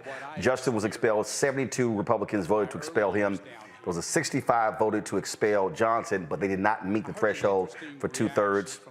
They will soon be voting on Representative Justin Pearson. Our panelists, Reese Colbert, Black Women Views, Greg Carr, Department of African American Studies, Howard University. We had other guests that were scheduled. The Mississippi NAACP, they're holding a town hall tonight in Jackson, Mississippi. We had them scheduled, but we were sticking with this. We also had Chuck D on the show talking about the 50th anniversary of hip hop. We rescheduled them for tomorrow, and we're going to be rescheduling our climate change discussion as well. And so let me explain why. I want y'all, everyone understanding, watching this, and Reese and Greg can speak to this. I need y'all to understand what you are seeing is exactly why we are fighting every day for Black-owned media. Earlier today, MSNBC they had their coverage going of this, and this was in a very small box, sound was down, and they were just going on with other news. I don't know about y'all. I've been following the news. I don't know of anything else that is happening in the country right today that is more important than what we're seeing in Tennessee. Because what we're seeing in Tennessee, Reese, is not just going after 3 members. This is a body that refused to do anything about gun control. There were people protesting, 6 people being killed, including 3 children. And as Representative Justin Pearson said, you're complaining to me about throwing a temper tantrum when there are 6 people who cannot throw a temper tantrum, who can't express how they actually feel? What you're seeing is the abuse of power. You're seeing the same abuse of power on Capitol Hill with this idiot Jim Jordan and this idiot McCarthy and the rest of the Republicans. What you're seeing happen in Texas right now, where they're trying to have something called school choice, which is not school choice. But what they're trying to do is literally steal billions of education, not for the poorest of the poor, not for the kids going to the worst schools, but to allow, frankly, suburban white families who don't have enough money to send their kids to private school to take money as a voucher. Now Greg Abbott wants to push that forward. We're seeing this in Mississippi, where they're expanding the police force in Jackson, and it's going to cover the area where most of the white folks live in Jackson, Mississippi. We're seeing these things happen all across this country. And what people have to understand is that the actions that are being undertaken, Reese, these are not just one-offs. These are clear. This is a pattern that the Republican Party has devised. What we are seeing is the rise of the Confederacy in 2023. And Southern Democrats, those racist Southern Democrats, during that period of slavery and Reconstruction, that today is the Republican Party. Period, with a T. Yes. That's right. And, you know, this is all an experimentation to see how much rope are we going to get to do whatever the fuck we want to do without anybody coming through and saying enough is enough. And I want to point out, too, I wrote about this in my book, The Long and Short of the Guide to the 2022 Midterms Radical Republicans, about how there are Republicans throughout the country that want to call a constitutional convention to rewrite the Constitution. And they are just a couple of states away from that. And so if they can continue to cheat and disenfranchise and gerrymander their way into super majorities or even majorities across these different states, we could all be fucked in a whole different way. Because if they get to rewrite the Constitution, don't think they won't put our black asses back in slavery. They will not hesitate. We also talk about what's happening in terms of citizenship. In Idaho, they're trying to pass basically restricting interstate travel if you're a woman who wants to get an abortion. And so once you can restrict travel, once you can disenfranchise people, once you can get people to where their votes are null and void, you can have your way with the citizens or second class or non-real citizens of those states. And so we're going to enter a point to where the best case scenario is if you're in a state that isn't run by fascist white nationalists, you could breathe a little bit, but you're going to have to walk around with your papers, because if you cross over to the other side, you're going to be up shit creek. And so that is why this is so important. This is why Republicans cannot continue to run completely unchecked in these Republican states with these trifectas, because what they have the power to do, if they continue to gain more power, will eventually catch up to us all. So there's some people, let's go back to Tennessee, then I'm going to come back. Go. What could we do to do something better? How can we recognize that this change is something that the people in this state are demanding and asking for? It wasn't, how do we listen to the parents and the children who are protesting, not calling them insurrectionists? It wasn't, what can we do to make sure this body responds to the needs of our communities, not with just spending hundreds of millions of dollars on more war or weapons of war or doing things like lowering the age requirement for people to get guns. The idea was to now arm teachers. It was not, what do we get from the people who came to listen and to show up and be a part of the process, as you call it. That wasn't it. Your hurt continues to cause you to hurt people. And this body is hurting people. You just expelled a member for exercising their First Amendment rights. for a house decorum rule when the last two people committed actual crimes. 22 counts of sexual assault, bribery. Is that you're having to address ideas and people different than you're used to. You're having to answer questions that you're not used to having to answer. You're having to see people in positions just like you that you aren't used to seeing. Now I understand, Representative Hawk, what Representative Farmer was getting to about why I'm really here. Doesn't have to do with not following decorum, about fighting for the end of gun violence. It has to do with an idea and an ideology that says there's only one way that we're going to allow thinking up in here if you're going to be here. It's only one way that you're going to be if you're going to be in this house. But the news for you and for every member in this legislative body is that this country is changing in magnificent ways. That the diversity of the state of Tennessee is changing in magnificent ways.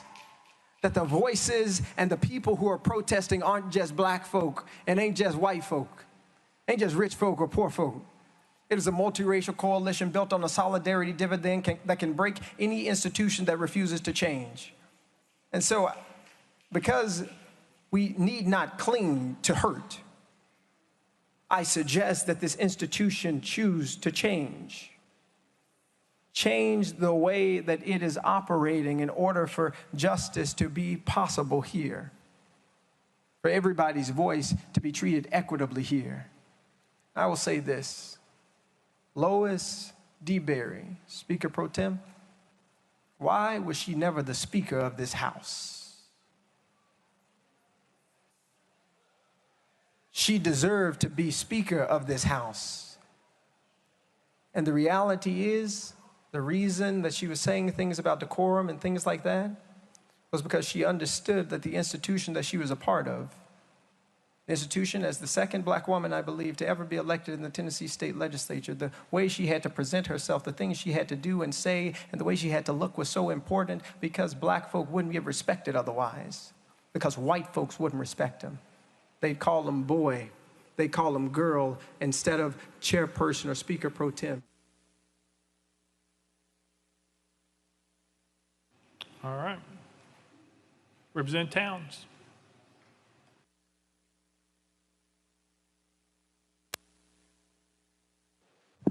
Thank you, Mr. Speaker. Mr. Speaker, here again, and members, I'm going to say that this House right now should be in mourning.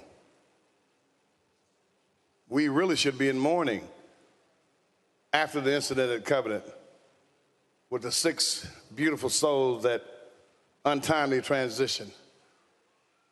That's what we still should be doing, watching the flags fly at half-mast. Because I know that particular day, everybody was hurting, and a lot of us are still hurting. Hearts broken. A heartache is a hell of a thing. Our hearts were cracked and broken, and you can't put it back together again. We're supposed to be in mourning. This house ought to be in mourning. It has not healed, hadn't had time to heal. It takes time to heal a broken heart. But we've been deflected on trumped up charges for one of our members, 2 of our members, 3 of our members, which is subconsciously denying us the ability to heal. Greg Carr, there's somebody who's watching and they probably are saying, you're caping for them Dems. I heard you earlier. I want you to go, folks, go to my iPad. We should be in mourning. When I'm trying to explain to y'all about voting, this is from yesterday's Washington Post. After 2 years of freedom, a man is ordered back to prison for life. Yeah, he's a brother. And this brother, Crossley Green, has been free for 2 years. He's 65 years old. He was convicted in 1990 of murder. but it was vacated in 2018 because they said they kept evidence from his attorneys of the police initially suspecting the ex-girlfriend was involved with it. Well, the state appealed. Now check this out. Green has long denied involvement in the killing. No physical evidence linked him to the crime, in which the victim's ex-girlfriend reported that an assailant she described as a black guy kidnapped the two of them and shot Flynn. Green has spent decades in prison, including 19 years on death row. By the time Dalton threw out the verdict of the all-white jury saying the prosecutor had withheld information suggesting investigators suspected someone else, the ex-girlfriend. The judge ordered the state to retry him. A year later, listen to me, people, the U.S. Court of Appeals for the 11th Circuit reversed the lower court's decision, finding that the evidence withheld was immaterial to the case.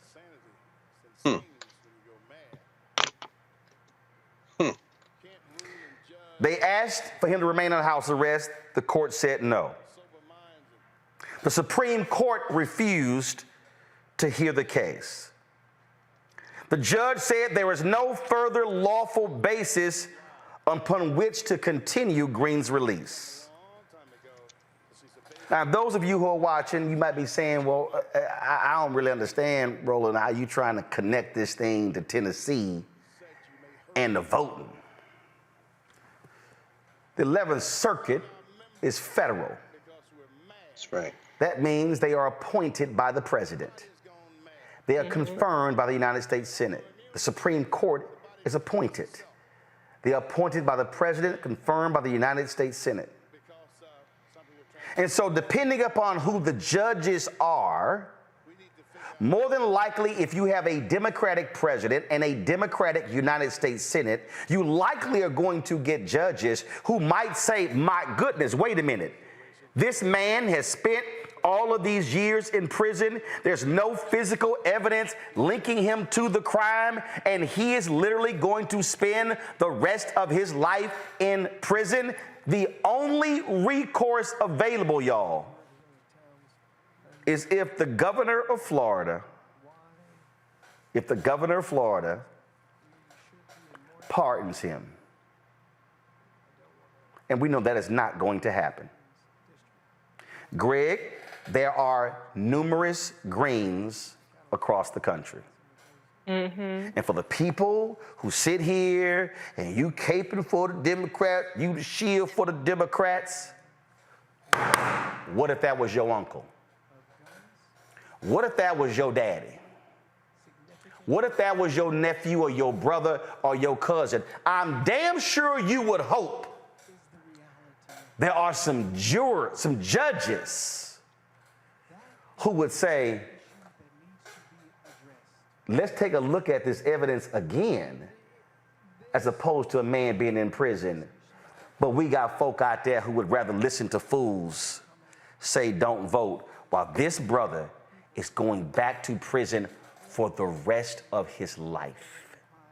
That's right. The Klan now controls the 11th Circuit, Roland. It is one of the circuit courts of appeals that, with 6 appointees by Donald John Trump, was flipped. The 6th Circuit, which rules on cases, appeal cases from, let's see, Florida, Alabama, and Georgia. Boom.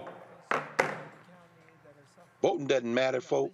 No problem. You're not watching tonight anyway, and you should dance somewhere with your ultra-revolutionary radical selves and spin yourselves into some type of frenzy and pray that your black ass never shows up in front of a cop. In the old Confederacy, in Maryland, in California, anywhere else where you might find yourself in front of a federal bench where the white nationalists have appointed the judges, or you may find yourself with an appeal before the Supreme Court of the United States, and an old-timey yassa boss type Negro like Clarence Thomas, the wholly owned subsidiary of Harlan Crow, billionaire, paying for him and his funky wife to sit up with other billionaires while they sit in retreat, and he don't even put it down on his damn disclosure form, which is why Mr. Balls and Strikes, John Roberts, is not interested in having any form of disclosure at the Supreme Court, because he knows that Brett Kavanaugh, whose debt mysteriously disappeared, that Clarence Thomas, who sits up and smokes cigars with his white minders and his yassa boss billionaire friend Harlan Crow. You don't want that anywhere while his wife plans open insurrections in the streets of Washington, D.C. You know, Reese, you're right. I mean, their plan is to have a constitutional convention, but here's where history teaches us what happens next. When I say this country's going to break, it's not prophetic. It's as a student of history. It's broken before. You see, when the South tried this business in the 1850s, when the Republican Party was created, and ultimately the 1860s, leading to civil war when they broke it, it was in the interest of the federal government not to let the South go. And there were 4 million of us or so in the South who stopped working and who joined the Liberation Army and turned the Civil War into a war of liberation. This time, I appreciate, you know, it's interesting to see a young cat come of age before your eyes. I appreciate Justin Pearson. You know, Brother Pearson is still finding his way. He's trying to, but what he's doing in real time is answering these questions. And when he spoke to Mr. David Hawk, another East Tennessee State graduate, a hillbilly who probably doesn't know anything outside the state of Tennessee, when he talked to the leader, William Lambert, another white boy, hillbilly, you see him not now reading from paper, but talking from his heart and experience. When he said in this last piece that you showed, Roland, that the demographic has changed in this country, that doesn't mean that the victory is nigh. Right. We got some work to do. But the problem is, they're not red states and blue states. You see Nashville, where those white representatives, like your brother white guy who works around Belmont, went to Belmont, got up and spoke. The white people in Nashville, like the vice mayor, Jim Schulman, who's calling the city council into session next week so they can put Justin Jones back in the legislature. You see, it's really not red states. Georgia's not a red state. Tennessee's not a red state. There's a lot of people down there who don't agree. Now, when you trap us behind the cotton curtain, then we do it the other way. Friends, you see West Tennessee, where you see those black representatives keep standing up, you see those black representatives like Joe Towns Jr., who comes out of the same general area as the sister that he mentioned, who I knew when I was a student at Tennessee State. We used to come down there and protest at the legislature all the time. The great Lois D. Berry from Memphis went to Lemoyne-Owen. So did Joe Towns Jr., the brother who stood up and said we should be in mourning. He went to Lemoyne. You see, but here's the problem. See, what you white boys don't remember is that when the black troops found themselves confronted with the Confederates after you white boys, your friends and your worshipful ancestors, like that rug top fool in Mississippi, is where it's Confederate History Month. When Nathaniel Bedford Forrest and them went into West Tennessee and slaughtered black women and children at a place called Fort Pillow, the black soldiers took an oath on their knee, and they said, "We don't capture Confederate prisoners of war. If you bring a Confederate prisoner of war back to this camp, we're going to beat you up and kill him. We slaughter Confederates." Here's what they're doing. Apparently, looks like the question is being called to stop debate. Let's go live to Tennessee, to the legislature. Mr. Clerk, take the vote. Ayes 73, 23 nays. Previous question prevails. Let the journal reflect. Votes to end debate. Now they're going to vote on whether to expel Representative Justin Pearson from the Tennessee House. Speaker, I just want to ask a point of privilege. Speaker, point of personal privilege. Is it possible that Senator Ackberry could join us up here? Former State House Representative? Yeah, she can come. Thank you. Thank you. She's going to stand next to me. Leader Camper. Come on, Senator. It's all glory 5 minutes. and honor to God, who makes all things possible, who takes the son of teenage parents Kimberly Owens Pearson and Jason C. Pearson and brings them to an institution built by enslaved people's hand. All glory and honor to God, who brings those who've been marginalized and excluded into this place and tells them that you still have a voice, that you still are somebody, and that the movement for love and justice cannot be stopped because we've still got a heartbeat, because we've still got a movement for love that needs us. We've still got people who are calling on us to act and to do something. To all you who still believe that the best days for democracy are ahead, for all of you who still believe that our better days in Tennessee are ahead, I want to tell you that I still believe with you. And how is it that even now amidst persecution, on this Holy Week, after my own brother Justin Jones, Representative Jones, gets expelled from the House, is it that we still have hope and faith and belief in the democracy of Tennessee, faith and hope in the belief in the democracy of the United States of America? How is it that you still have hope, you descendant of enslaved people? How is it that you still have hope? Well, it's because even from the bottom of slave ships, my people didn't quit. Even in cotton fields and rice fields, my people didn't quit.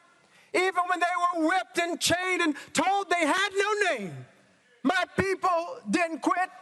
Even when they incarcerated us, locked us up for a crack cocaine epidemic created by President Ronald Reagan to fund a war in South America, my people didn't quit. Even when they defunded our schools, separated us and called us colored and white, even when they put us on lynching trees in the state of Tennessee, specifically in Shelby County, my people didn't quit. Even now, as our own brothers and sisters lay to rest because of the failure of people in positions of power to do something, because people are refusing to pass just laws to end the epidemic of gun violence in the state of Tennessee, my people have yet to quit. And so even now, amidst this vote, amidst this persecution, I remember the good news. Hallelujah, Jesus. I remember that on Friday, the government decided that my Savior Jesus, a man that was innocent of all crimes except fighting for the poor, fighting for the marginalized, fighting for the LGBTQ community, fighting for those who are single mothers, fighting for those who are ostracized, fighting for those pushed to the periphery. My Savior, my black Jesus, he was lynched by the government on Friday. And they thought that all hope had been lost. All the outside, it rained and it thundered and everybody said everything was over, and it was some black women who stood at the cross. It was some black women who watched what the government did to that boy named Jesus. They were witnesses, as you have been witnesses to what is happening in the anti-democratic state of Tennessee. They were witnesses to what was going on, and I got to tell you, it got quiet on Saturday. Yes, I tell you, it was a sad day on Saturday. All hope seemed to be lost. Representatives were thrown out of the State House. Democracy seemed to be at its end. Seemed like the NRA and gun lobbyists might win. But oh, that was good news for us. I don't know how long this Saturday in the state of Tennessee might last. But oh, we have good news, folks. We've got good news that Sunday always comes. Resurrection is a promise, and it is a prophecy.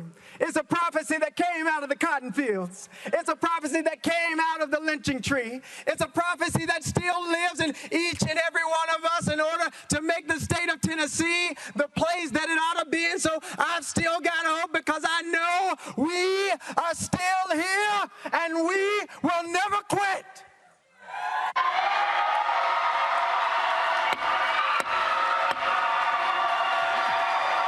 Out of order.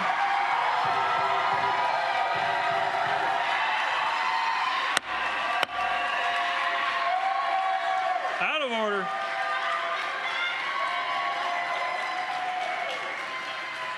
We're voting on House Resolution 63. All those in favor vote aye when the bell rings. Those opposed vote no. Has every member voted? Does any member wish to change their vote?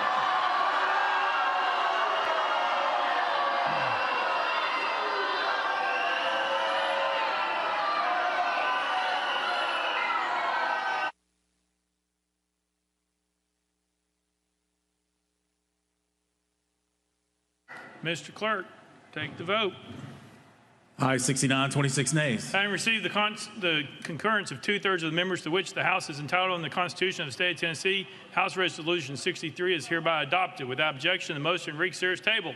Pursuant to Article 2, Section 12 of the Constitution of the State of Tennessee, I hereby declare Representative Justin J. Pearson of the 86th Representative District expelled from the House of Representatives of the 103rd General Assembly of the State of Tennessee. Next order, Mr. Clerk. Announcements. Announcements. Next order, Mr. Clerk. Roll call. Roll call.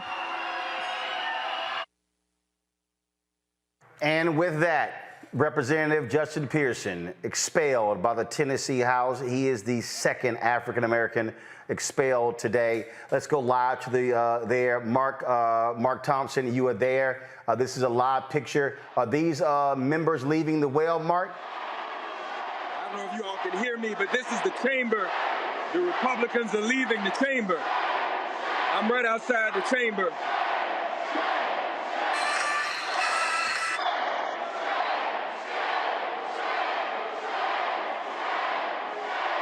Mark, describe for us what's happening.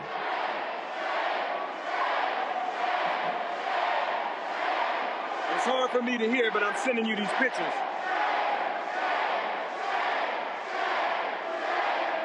I got you, Mark.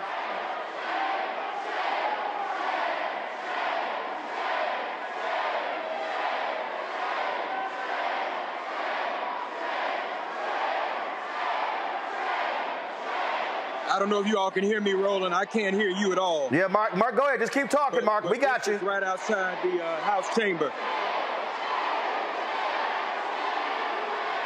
It's very loud here.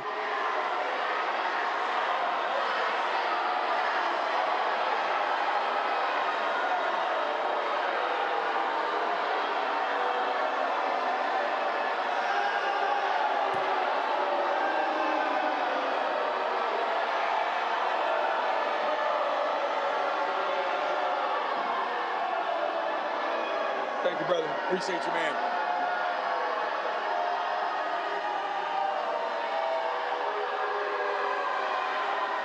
We're probably, Justin Pearson is probably going to maybe head this way. We see Justin Pearson and Gloria Johnson.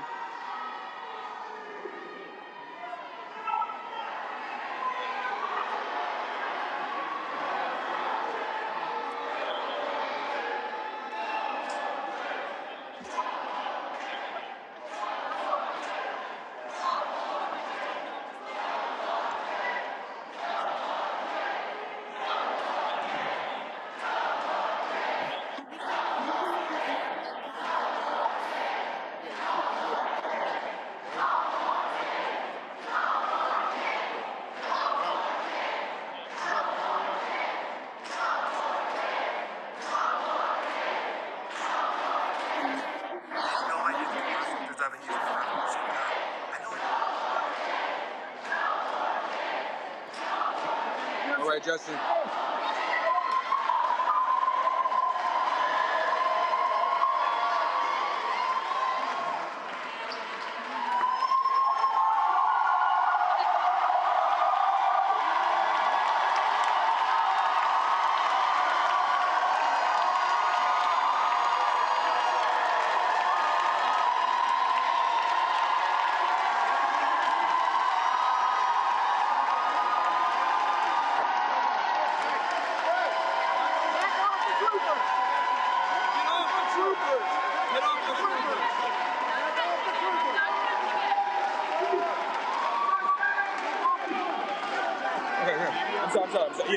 I'm sorry.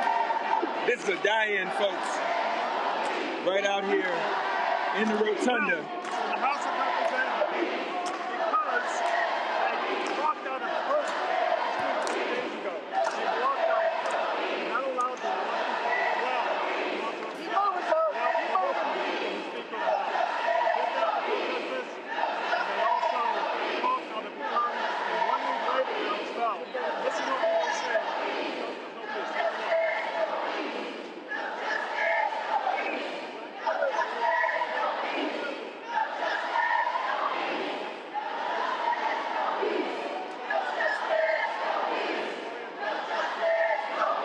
Again, I don't know if you can hear me, but this is Diane people protesting right outside in the rotunda of the state capitol.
By the cameras, yeah, that's all.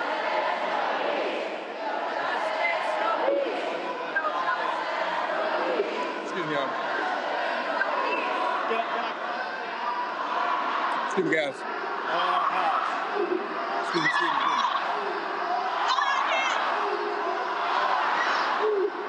Excuse me, Brandon. Excuse me, y'all. Excuse me. Get behind. Roland Martin is live, so you can try to say a little something, see if they can hear you. You want to say a few words? Very dangerous day, not just in Tennessee, but across the country. A very dangerous place. I'm expelling two of the young black lawmakers. White supermajority. All right. I don't know if you all can hear Justin. It's very, very loud in here. But we're all out here in it. We all out here in it.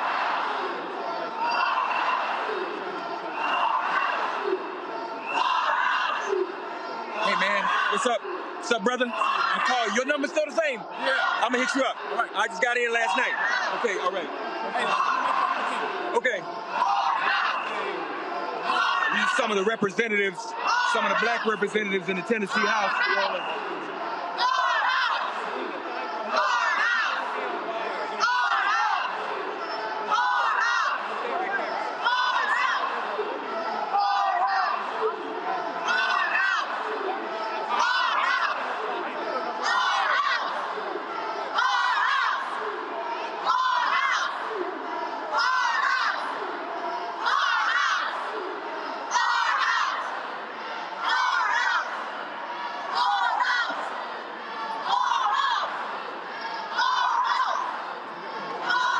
I want to go to Reese and Greg. Greg, just want to get your thoughts, just what we just witnessed and what we're seeing right now. I'm very encouraged, Roland. I'm very encouraged, even as we see the stormtroopers there. And as we're watching there, we see some of the younger generation again. There's Tori Harris, who we heard speak from West, there with the locks, 32 years old from Memphis area, Shelby County. I'm very encouraged. You see, the problem that, as you write about in White Fear, the problem is that these stormtroopers, as we watch them and their progeny, they're not really having a lot of children. Greg, hold on 1 second. Sure. It's imperative that on this Monday, Thursday, we have seen a betrayal of democracy in the United States of America. We're seeing that black people in this country still are not treated as equal citizens by their own legislature. So here we are, we're encouraging everyone across the country to converge upon the state of Tennessee. Wherever you are, come to the state of Tennessee to join these organizers and activists at the Rotunda. This fight has only just begun. The fight to be able to continue to ensure that every child has access to go to a school free of gun violence and live in communities without a preservation of intimidation. We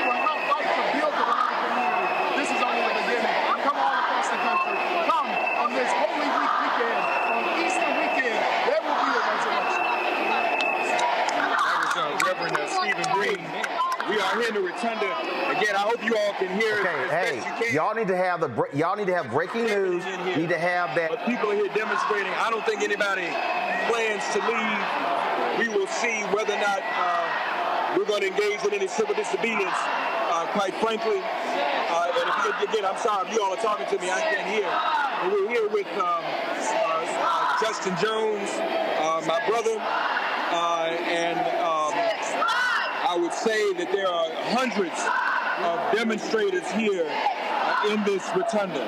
As you know, Gloria Johnson survived the vote, but Justin Pearson and Justin Jones have been expelled from the Tennessee House of Representatives. This is indeed a terrible travesty. Roland Martin, Unfiltered, we'll stay with you as long as you have us, but we'll share with you a little bit more about what's going on here in Tennessee. Go ahead and finish your comment there, Greg. Yeah, just very quickly. As I said, I'm very encouraged because, you see, these are the turning points. What I was mentioning earlier with Fort Pillow, when it was clear that the white Confederates were going to slaughter any black people they encountered, the black soldiers decided they were not going to play by the rules of war. They killed every Confederate they could get their hands on, and their cry was, "Remember Fort Pillow." That was out of Memphis. This is a Fort Pillow moment, not physically, but politically. In other words, there are only two sides on this. You're either for our common humanity or you're for white supremacy. You have to pick now, and you've been making this point all along tonight, Roland. In every state, whether it be in North Carolina, where we saw that act of betrayal by Tricia Cotham, who knew all along she was going to switch to the white nationalist party, whether it be Texas or Mississippi, whether it be here in Tennessee. What we see is you've got to pick a side. And what these devils have done is they have taken one more large step toward breaking this thing. And when it's broken, it can be remade. It can be renegotiated. But there are only two sides. So I want to congratulate them. I think they did what they should have done with their supermajority, which is nurture their tiny dreams and aspirations and fears. And they have taken us one step closer to resolution, Roland. This is where we have to make a decision, because apathy means you are with them. Yes. Reese, I remember during the George Floyd protest, there was somebody who said, look, I don't believe in the political process. I'm not voting, but I'm going out to protest. And then somebody else said, well, protesting without voting is stupid. And so what people need to understand, it all goes together. You cannot protest policies if you don't get rid of and change the policymakers. Duh. Just like you ain't gonna get a paycheck unless you clock your ass in at work. Like, what's not clicking with people? I don't understand it. Why is it only not clicking with our side, too? That's another good question I have to ask people. People need to wake the fuck up. I mean, how much more extreme does it have to get? We had Sandy Hook, we had Uvalde, we had Buffalo, now we have Tennessee. The list goes on and on and on. And today it's just ironic to me that we spent a little bit of time talking about the news with Clarence Thomas, who parlayed this phrase into a lifetime appointment. What we saw here today with just the two black electeds and not the white woman getting expelled is a high-tech lynching. And I don't even like that phrase, but if you're going to use it, this is exactly what we saw here tonight. It's disgraceful. And I wonder what it's going to take for white people, because that's what's single-handedly keeping the Republican Party alive and in power, to understand that your babies are on the chopping block. Your babies are the ones that got these people in this rotunda tonight. Your babies were the ones that were slaughtered in Sandy Hook. And I hate to sound crass, but your babies are the ones that are going down with the rest of us. Don't you give a damn about them? You're not getting the wages that you need. You're not getting the health care that you need from these Republicans. You're not even being able to retire with any kind of comfort. Your life expectancy is going down. What are you getting other than whiteness, and why is it enough? It's irrational, because to be honest, whiteness really ain't that popping. You ain't got popping seasonings, foods, music, nothing. It's a lot better if you don't put too much stock in that. And I hope that one day you'll wake the fuck up. But at a minimum, black people, we have capacity that we're not exercising. I'm not not even talking to the people who won't even bother to fill out a form online and get registered. I'm talking about people that are registered. We have a capacity to vote that shove a mouth motherfucker, as Dr. Crowd would say without the motherfucker part. Tay Reeves out in Mississippi. He want to play in our face and talk about a Confederate month. This be the last Confederate History Month if you vote his ass out. So we have to start using our power. If you don't use it, then you're abdicating it. And you're abdicating it to the Klan, to the people that are going to get our asses up out of here and do God knows what with us if they get the opportunity to. Yes. The thing that I need to remind people of what's going on is that, again, today, Tennessee Republicans, because they have a supermajority, use their power to expel 2 black House members, the 2 youngest members in the House. Representative Justin Jones, 72 Republicans voted to expel him.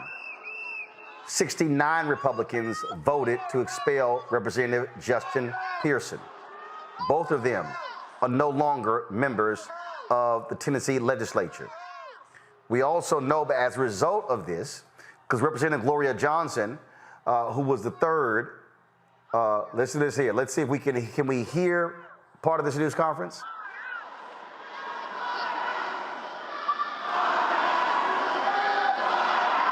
No, we cannot. So we're going to just continue to monitor.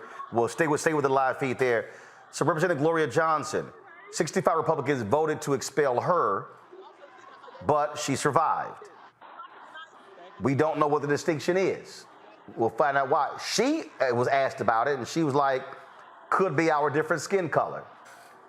But what we also need to understand, and this is why history matters. Folks, this is Reconstruction again. The Great Compromise of 1876 leads to the election of 1866 leads to the Great Compromise of 1877. What do the racist Southern Democrats do? Force black members out of state capitals all over the South. Greg, let folks know what that brother from North Carolina said when he said, we'll be back. George White, yes, sir, the last representative in the federal legislature. What was it, 1900? He said, like a phoenix from the ashes, we will be back. We will return to this house. He was from North Carolina, the last floor speech given by a black representative. And of course, as you know, Roland, and it was a beautiful thing to see you talking there to Mayor Johnson now in Chicago. When we returned to the federal legislature, it was as a result of the Great Migration, coming out of Chicago first, and then New York and other places. And now we're at a moment, a century later, where the largest number of elected officials in the Congress of African descent ever is there. Many of them are the children of immigrants, whether it be Yvette Clarke out of New York, all the way out to our brother out of Nevada, Stephen Holsford. You've got a diversity there. Now our challenge is to, in the words of Dr. King, stitch our people together so that we can have a compelling power. What you have in Tennessee is, an example of that. For example, I mean, you have Justin Jones from Oakland. I see these young legislators in there, and I'm reminded of when I was a young man at Tennessee State, and we were going over and marching to the legislature and protesting. The legislators there, they're all gone now. Harold Love, you see Harold Love Jr. there, who fought for that appropriation for Tennessee State. His father was there, Harold Love Sr. Rufus Jones out of Memphis, Lois DeBerry from Memphis. And our critique of that generation was, you don't do enough. We were pushing them. They weren't doing enough. However, there were things we hadn't yet matured to understand. What we're seeing right now with these men with their little manhood on their hats as they look around, certainly thinking to themselves that they have a choice to make today beyond that uniform. What we're seeing is young people, white people, black people, other non-white people, I won't say people of color, and they've had enough. Nashville has been blue a long time. I don't want to say red, blue in terms of Democrat and Republican. Nashville has been non-white nationalist, many pockets of it, a long time. But there are issues of gentrification, and there are class issues in places like Atlanta and places like the suburbs of Jackson, Mississippi, and Atlanta. We have to confront the fact that if we want to have a country, And I'm not talking about the United States of America. It can go to hell. It's headed to hell. Dr. King would say as much in his last speeches and writings. If we want to have a place where human beings can thrive together, we have to reject the politics we're seeing right now. They're arresting him. Are they pulling him out? Can you tell? No, he's just Jones. But if we want to have a different kind of society, we're going to have to build it. These white nationalists are not going to hold hands with us. You got to break their backs politically. And some of the people who are going to work with them, like Clarence Thomas, are going to look like us. This is even beyond the color of our skin. This is about coming together in our common human interest. And if you don't pick this side, then you oppose that. And as far as I'm concerned, we're done talking. This is a live look, folks, outside of the floor of the Tennessee legislature, where the two black House members who have been expelled, Representatives Justin Jones and Justin Pearson, you see them with their hands raised. They're now joined by Representative Gloria Johnson. They are the Tennessee Three. She was spared. Jones, so you see the three of them raising their hands collectively. Jones, it was 72 Republicans voted to expel him. 69 voted to expel Pearson. 65 voted to expel Johnson, but they did not achieve the 2/3 to achieve that. So she remains there. She was asked after her vote what was the difference between her and Jones. She said, I'll answer your question. It was likely our skin color.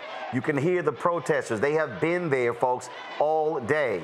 Remember, all of this has transpired in the last 72 hours because Republicans were angry that those three went to the well of the House to stand with protesters who were demanding gun legislation in the aftermath of 6 people being killed at a private Christian school. 3 of those people were children. The Republicans have a supermajority there in Tennessee. They have literally done nothing. In fact, the only thing they really have done, a committee voted to allow for teachers to actually carry weapons, and many of those parents were angry with that. These 3 members went to the well. They addressed the protesters. Republicans said that they broke House rules. They were not acknowledged to speak. And then there was some controversy whether they were actually in recess or not. So they filed resolutions to expel the 3 of them. Today, they actually did that. That's what happened today. This is Mark Thompson, who is live there in Nashville. Let's go back to Mark there.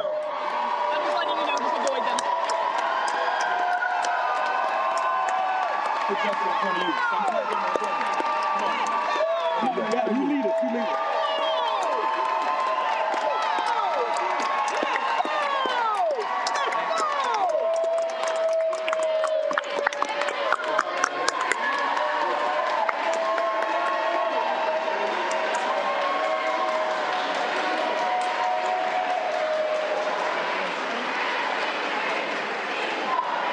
Of course, host of Make It Plain, who is a former page there in Tennessee. You see him walking there with now former Tennessee Representative Justin Jones. You see all the police who are assembled there in the state capitol.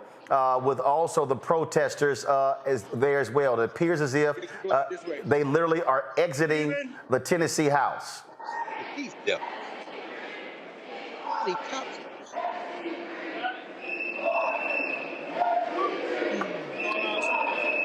We're going out to the plaza this way, right? I think the press conference is out this way. This way. Are we this way?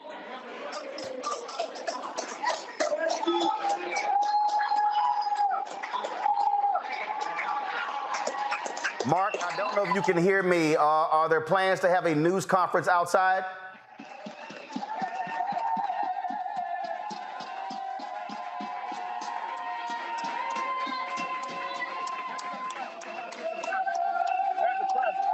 The plaza. We walk down here.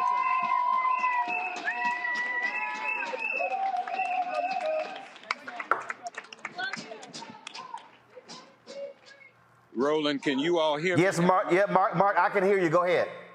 We are leaving the state capitol. Justin Jones leaving for the final time. Justin Pearson is right behind us. He's coming.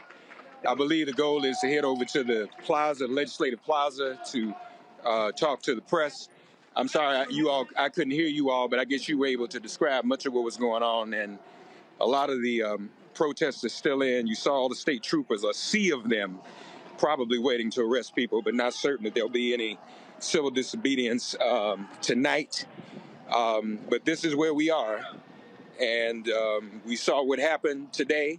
Gloria Johnson, you saw her just moments ago come out and embrace both of the Justins.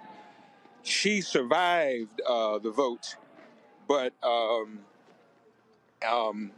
obviously both of the Justins did not. And this is part of the tragedy. I want people to know as I'm approaching this main street, the Capitol is located on Martin Luther King Jr. Avenue. This is Martin Luther King Jr. Avenue, the street we're about to cross now. So here in the state where the Prince of Peace was killed, on the eve of Good Friday when Jesus lost his life, in front of Martin Luther King Jr. Avenue, this travesty has occurred. So I don't know. Were you able to hear Justin when he spoke to you? No, Mark. We couldn't because of the crowd. We couldn't hear Justin at all. Because of the crowd. Okay. If you could go ahead and grab him, we would love to have. Like, we literally are still live. Thousands of people are still tuning in. Our numbers have been increasing literally every 15 minutes over this time, and so we would love to hear from either Justin Jones or Justin Pearson as well. Okay, let me see. I guess we're going back up now. We were leaving and now we're going back up. So I'm just trying to keep up with us all. Okay. And stand by for. Yeah, that's fine. No, Mark, go ahead. Mark, you go ahead and keep up with them. We got your live feed. Don't worry about it. If you're going to be carrying the news conference, that's fine. We'll carry that. We'll try to get them later, but definitely stay with them. Let us take care of you. Yeah. I may need to switch phones. Unfortunately, we've been on all day, and my battery may be dying. So let's see what's going to happen here. This reaction is Control room. Are we on with Mark via Skype? But we need to wait for Gloria. All right, so let's do this here. Mark, does your other phone have Skype? Well, let's go on together. Yeah. I think that's the right idea. But how's she gonna get down? Where did Gloria go? Does someone have her number? Can we call her? Her scooter. Yeah, I don't want to leave her. Yeah, we need her. Hold on. So how do you get down? Is there a way? When she come under the? There's an elevator that brings her down. Yeah, come out through the tunnel. We're all just asking where Gloria is. Yeah. She came out on the scooter and she went towards that elevator. Okay, so she's gonna meet us down there. Okay. Probably in the accessibility. Okay. So let's get you guys down here and then we'll wait for her. Yeah. Sorry. Sorry, y'all, please. So y'all are hearing this as it's unfolding, as we try to get down to the plaza to talk to the press. But this is literally coming together in real time. Just follow me. You're my last thing that I have to do. So, like. We don't want to leave Gloria, though. Yeah, we're not going to leave Gloria. No. It sounds like taking the accessibility elevator down. Get out this way, because the tunnel's closed. Oh, no, it's open. It's open down there. What's her number? Press is out there with the white kids. I got my phone. And as you can see, people are still gathering out here. What is happening now is they're going to go across the street, have a few words for the press, and they're trying So why to. they need to step aside unless you're gonna say it was racist? They want to remain in unity, and they're waiting on Gloria Johnson.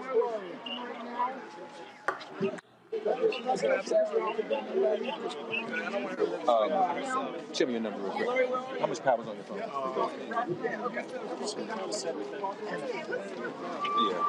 We're going to go back. So we're going back.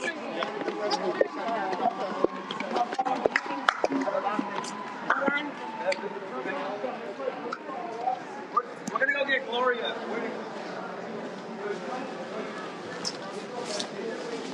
Let me go ahead. So I think we're going back to get Gloria Johnson, and then come down with her. Okay, Mark, we're going to stick with your feed. If you have to switch phones, do so. But if we can stick with your feed as long as we possibly can. Look, all y'all who are watching, do y'all now understand why Black-owned media matters?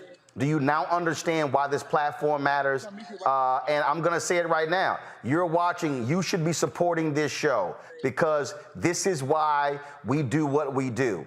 Other national media, they're there. Other people are going on other programming. And so if you want to support us in what we do, Cash App, $RM Unfiltered, PayPal, R Martin Unfiltered, Venmo is RM Unfiltered, Zelle is Roland at RolandSMartin.com, Roland at RolandMartinUnfiltered.com. Greg, again, when we start thinking about, I was reading the other day the obituary of Pat Schroeder, the congresswoman who passed away. And it was amazing reading the Washington Post, well, I think it was Washington Post or New York Times, and how one of those white Southern Democrats, I think, how they were treating Ron Dellums and treating Pat Schroeder and said they didn't have the intellect to even talk. I mean, so many people today don't understand what black lawmakers historically have gone through, frankly, since the Civil Rights Movement. And we are seeing in real time in 2023 what happens when blackness is on trial in the cradle of the Confederacy. Oh, absolutely, Roland. I mean, the technology makes a huge difference. We really don't know the full impact, and that's why everyone listening, as you say, everybody's sharing this as the numbers continue to soar. You need to support the Black Star Network, and particularly this show. You're not going to see this anywhere else, and you're not going to get this kind of conversation anywhere else. Imagine in the 1860s in Reconstruction when Henry McNeil Turner was put out of the Georgia State Legislature, denied his seat, when he said in the Georgia legislature that God himself will not come down out of heaven or send any of his angels to come down and pass judgment on my manhood. So why do you think that one of you buckras can do it? You can imagine then when Julian Bond was denied his seat in that same Georgia legislature. And as you say, when you mentioned Ron Dellums, along with Pat Schroeder, of course, who recently made transition, you're talking about that wave of black elected officials that came in after the Arthur Mitchells, after the Oscar DePriest coming out of Chicago, and after decades after which, George White in 1900 said, we'll be back, when DePriest comes back. And then you get Adam Powell out of New York. And then in the 1960s, Charles Diggs out of Michigan, John Conyers out of Michigan. And then by the late 60s, in the early 70s, you got Shirley Chisholm out of New York. And you've got, of course, a number of people. You could talk about Ron Dellums. You could talk about Mickey Leland out of Texas. My point is that generation then is confronted with white power. And, of course, the Nixon administration and the Republicans overreach. And that is the moment when you see some progress in the 60s, in the 70s and 80s. But now we see in the 80s and 90s, there is a generation of black politicians that doesn't come out of that struggle tradition. It doesn't make them good or bad. It means that they don't have those kind of roots. And there's almost a sense by the time you get to the early 2000s of black politicians that aren't rooted in black community in the same way, so that when you see these two young brothers, they are emerging out of another wave. They're coming literally out of the streets, out of the protest traditions. When you see Justin Pearson, particularly, Justin Jones maybe less so, but Justin Pearson, because there is also the factor of these white kind of folk, white allies who are affiliated. I think one of the reasons they were looking for cameras is because many of the cameras may be around there covering those white kids in the die-in. I mean, the politics of Tennessee gets real funky at this point. But what I'm saying is that you're looking at black elected officials who are no longer coming out of what we might consider the standard way that black politicians get elected. This young generation has an energy that is reminiscent of that energy of the 1960s, and they are facing an old guard of white nationalists who, as you have written about, are reacting out of fear and hatred, trying to hold on by their fingernails to something that is slipping through their fingers. The only way we're going to confront this is that there's got to be intergenerational dialogue, there's got to be street-level organizing, and combine electoral politics with the politics of protest and the politics of independent institution building. And what knits that together finally is a space where we can have this conversation in real time, and that is the role of the independent, self-determining, black-owned press. press. And that is what this space is in the 21st century. This space will function as the Chicago Defender once did, as the Pittsburgh Courier once did, as the Norfolk Journal and Guide once did. This is the 21st century version of that black press that allowed us to net our power together and make our demands on power and to get some of this power in previous generations. Reese, I am going to, again, I've made this point before to people who don't quite understand. When Dr. King said there are 4 institutions that are prime position to liberate Black America. First of all, for everybody who's watching, Mark Thompson, his one phone died. He switched to the other phone. We'll have him back shortly. Hopefully we'll do that. Again, it wasn't planned. Look, these things happen. It's what happens when we're talking about live television. I know we are way over our time, but again, we are in the middle of history and breaking news. He said there are 4 institutions that are prime position to liberate Black America: the Negro Church, the Negro Press, Negro fraternities and sororities, and Negro business organizations. But this is something that he said about the Negro press. Too many Negro newspapers have veered away from their traditional role as protest organs agitating for social change and have turned to the sensational and the conservative in place of the substantive and the militant. That's what King writes in his book, Where Do We Go From Here, Chaos or Community? And so I say that because what we are witnessing in Tennessee, this is also why we have to have our own media that frames what is going on. We had Representative Pearson on yesterday. I think we've had Representative Justin Jones on before as well. And so we can't rely on an MSNBC or an ABC or a CBS or any of them to provide voice, because here's the thing. And I'm going to use Brandon Johnson as an example.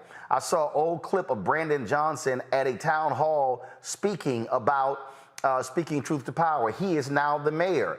There are places for young voices who when MSNBC doesn't know they exist, they have to have a place to be able to talk and speak and to share their ideas. And so what we are seeing is also what's going to happen now. Look, they're going to have to raise money. They're going to be running for office again. They're going to still need platforms. When all the other cameras are gone because the drama is gone, there still has to be a place where we are organizing and mobilizing, when we're out here educating people, when I'm trying to explain to people why they got to support us in what we do. This is one of the reasons why we're going after Clorox for the lack of money they spend with Black-owned media. As a reason why we're targeting other companies as well who are not stepping up, because the reality is we understand where the money comes from.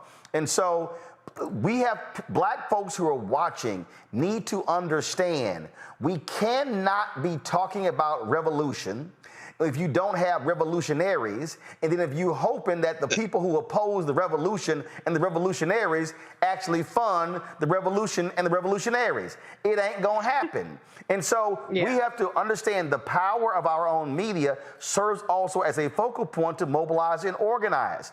And so what we're trying to get people to understand is you have to stop just sitting there commenting on message boards, tweeting, posting on Instagram and TikTok or whatever, without realizing that if you actually use all of that power, we can throw people out, we can get rid of these supermajorities, we can take over State House, State Senate, governor's mansions, mayoral, take over City Hall, but it does not happen if the work isn't put in. Right. And, you know, I think it's so interesting about that Dr. King quote, too, because there really isn't a shortage of agitators in the Black media space or Black targeted media space. Unfortunately, it's a lot of people that are agitators, and I would call it fake militants, for the purposes of sowing chaos, for the purposes of dissuading people from even being involved in the electoral process. And unfortunately, their work is the stuff that gets picked up and amplified by chaos agents and disinformation campaigns like ones from Russia and other entities in the Republican Party. And so we are up against a very organized and very relentless campaign to strip us of our power, and they're leaving no stone unturned. We're not just talking about what's happening in these state houses. We're talking about what's happening and how we ingest our news and who we go to get our news from. And so it's so important that we have platforms like Roland Martin, or if you're somebody like me who does have the opportunity to be on a white-owned platform like Sirius. I had Brandon Johnson on my show after he came on your show, and he had the opportunity to talk to the people that find me credible. And so we have to lend our credibility, those of us who have the mic and have platforms, and it doesn't have to just be people who are political, it can be anybody, to those who need to be heard. And so when the MSNBCs and the CNNs move on to the next drama of the day, we still need to be here, and we still need to be holding each other's feet to the fire. Y'all can be mad about my language, but take that little energy and take that little keyboard. Why is she cussing? Okay, well, take that and go ask why these damn Republicans are stripping you of your rights. How about that? Go take it and write them a letter. Go call your congressperson or your state person or your councilman or your mayor or your whoever. Okay, take that energy of wanting to see things done a certain way to your taste, take it to the ballot box. Because some of y'all ain't out there voting, but you're in the chat boards talking shit. So what we need to do is keep doing the work, like you said, Roland, and keep amplifying the people who are putting those who are doing the work in front of the camera, in front of the mic. Let's go back to Tennessee, Nashville. Here's Mark Thompson. Mark, let's see if we can listen. Really listen and understand the voters in their districts and across the state, who can tell everybody in the most powerful way. They spoke to our members. I don't think they spoke to those hearts. I could see it. Yeah. But still, what's the difference? There, I made it through. The young men did not make it through. I think you're right. I think we might have these two young men back very soon.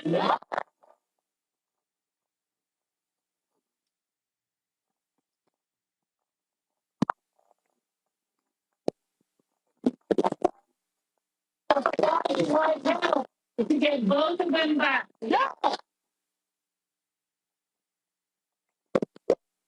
The audio is breaking up there. That's Representative Gloria Johnson who is speaking. Let's see if we can hear now. Because of my own being in the House and everything, but I supported Justin Pearson from afar. I will continue to do that, and I will continue to ask all of you all to help make sure we get these fabulous young men back to the House.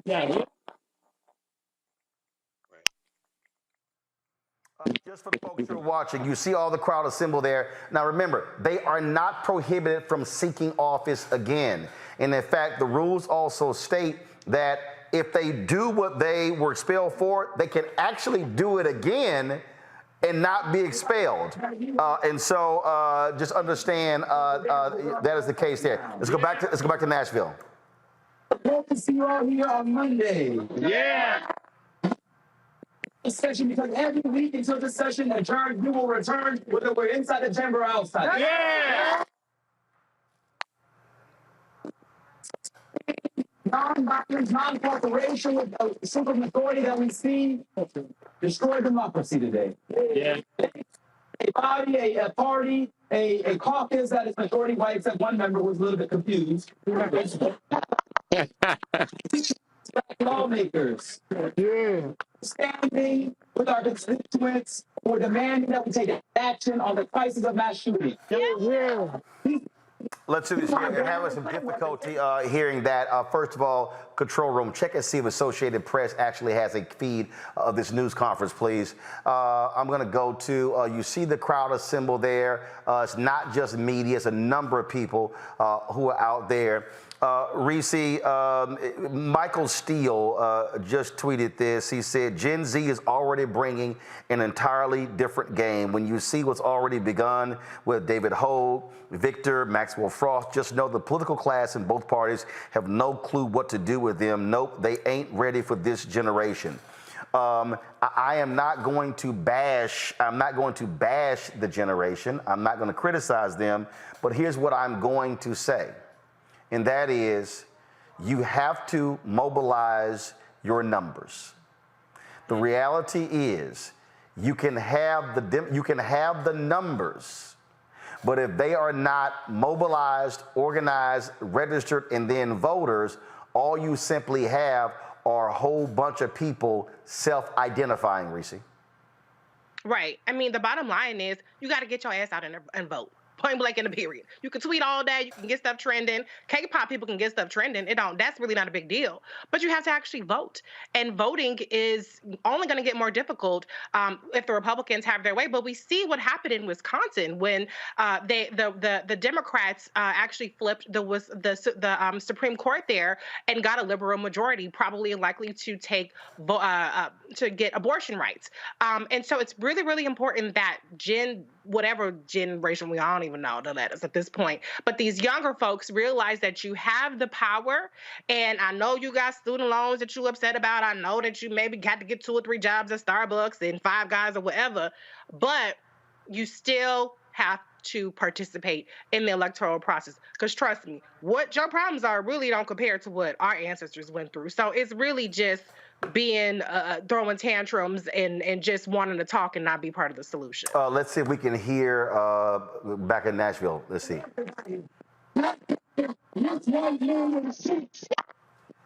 Still having some issues there. Greg, this is what I'll say. Again, to the folks, when we're talking about mobilizing and organizing, and that is this.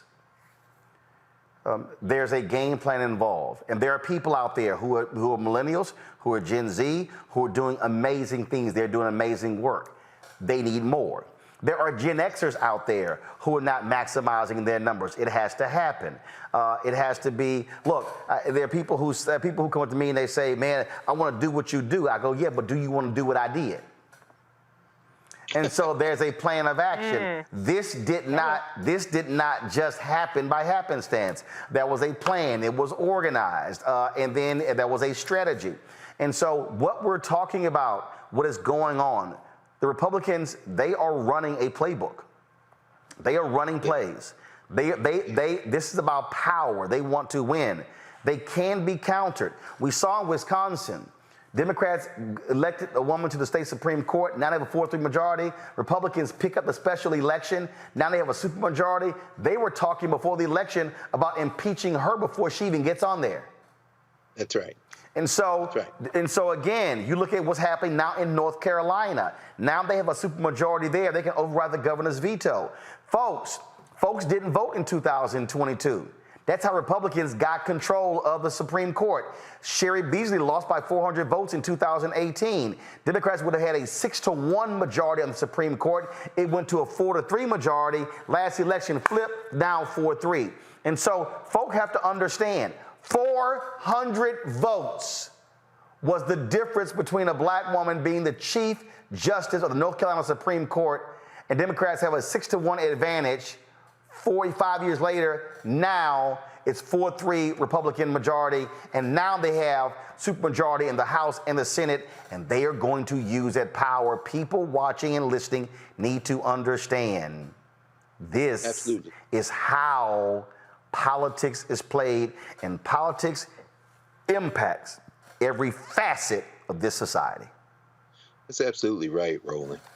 And this is the way politics is played around the world. Several weeks ago, we saw the election in Nigeria. Young people were particularly fired up around the candidacy of Peter Obi, the old guard, led by the current administration, backed by any number of external foreign interferers, including from the oil companies on through, were able to force their candidate through to victory. And they're still suffering in terms of the violence, the conflict in the wake of the Nigerian elections. Why do I bring that up? What does that have to do with Nashville, Tennessee? You know, when I look at this crowd, I don't see a lot of black people. I see elected representatives, chiefly from Memphis, although in this case, Justin Jones is from Nashville, Middle Tennessee. Justin Pearson is from West Tennessee, where most of the black elected officials are from, in Memphis. And, of course, Gloria Johnson, the white woman, is from Knox County, Knoxville, Tennessee. So they got all sides of the state. But what is absent, and I can tell you this because we've marched many times to the state capitol as student body president. I took students down there many times. Tennessee State, Fisk, Meharry are right up Jefferson Street. It's not even a 45-minute walk. Where are the black citizens of North Nashville out there. Some of the people who voted, in fact, for Justin Jones. I'll tell you right now, they are not as organized, in part because these are the people who do the living and dying. These are the people who have to be not only encouraged, but organized with and listened to and put together to go out and vote, because they have lost hope in Jackson, Mississippi, in Louisiana, where Gary Chambers could be a senator, in Atlanta. These are the folk who are not there tonight, but who are the victims, who are the brunt of this. And how does all this tie together and relate to you talking about the black press and the importance of this? In order to do that work, when you ask somebody, are you willing to do what I did? We are living in an age now where March for Our Lives are the ones who are doing the die-in right now, the way I understand it, there in the rotunda at the Tennessee State Legislature. This is a movement that has been buttressed, buoyed, in some places created by social media. And as Reese said, whether it's TikTok or Twitter, you're on social media. But if you're going to translate that into the door-to-door work, into the house-to-house work that SNCC did and other things, you're going to have to organize with people who are now alienated because they see naked power. Finally, I will say this. You've said, as you said, these white nationalists are organized. They're organized because they have the levers of power, and they've got the billionaires, they've got the moneyed classes that are out there trying to maintain these types of divisions, because at the end of the day, they don't care about black or white. They're looking at green. I just read an article in today's Financial Times. $7 billion the hedge funds made over these banking crises of the last several weeks because they short sold stock, and all of those banks borrowed stock, sold it at higher prices than they borrowed it for, and they made $7 billion in the last month after the Silicon Valley Bank collapsed and the others followed suit. Why am I bringing that up? They have rented politicians. This ain't just about white nationalism. This is about, as you said, contracts. This is about tax dollars. This is about revenue that they can repurpose and move, whether it be Texas, Mississippi, Tennessee, Georgia, wherever you want to go. In order to fight that, yes, we have to invest our funds in Black Star Network so we can have these conversations. We have to put our money where our mouth is. And most importantly, we got to put our bodies together. You can't beat money for billionaires with money. You don't have the money, but what you have is the people. There you go. I'm very concerned about the fact that we don't see a whole more black people out there today. Well, there's the story. I am, first of all, I did get a text. First of all, Reverend Stephen Green is there. He's working with Until Freedom. I was texting Tamika Mallory, and they've been on the ground there. Reverend William Barber said the repairs of the breach have been there. I'm still waiting to hear from the NAACP. We've reached out to them. What the heck are all their branches doing in Tennessee, not just on this issue, but also what's happening with the Republicans trying to go after the president of Tennessee State University, Dr. Glenda Glover, them trying to get rid of the entire board of trustees. I want to know what's going on there. And so we'll be finding those things out. Let's see if we can get the audio. Let's see if it's still bad audio coming from Nashville, folks. I might be 5'5". I'll be short. But we're going to stand tall with Gloria. So, folks, we're still having some audio issues there. We're going to wrap up our live coverage. We about 52 minutes longer than we normally are, but that's what happens when it comes to breaking news. I want to thank Reese and Greg for staying with us as well, folks.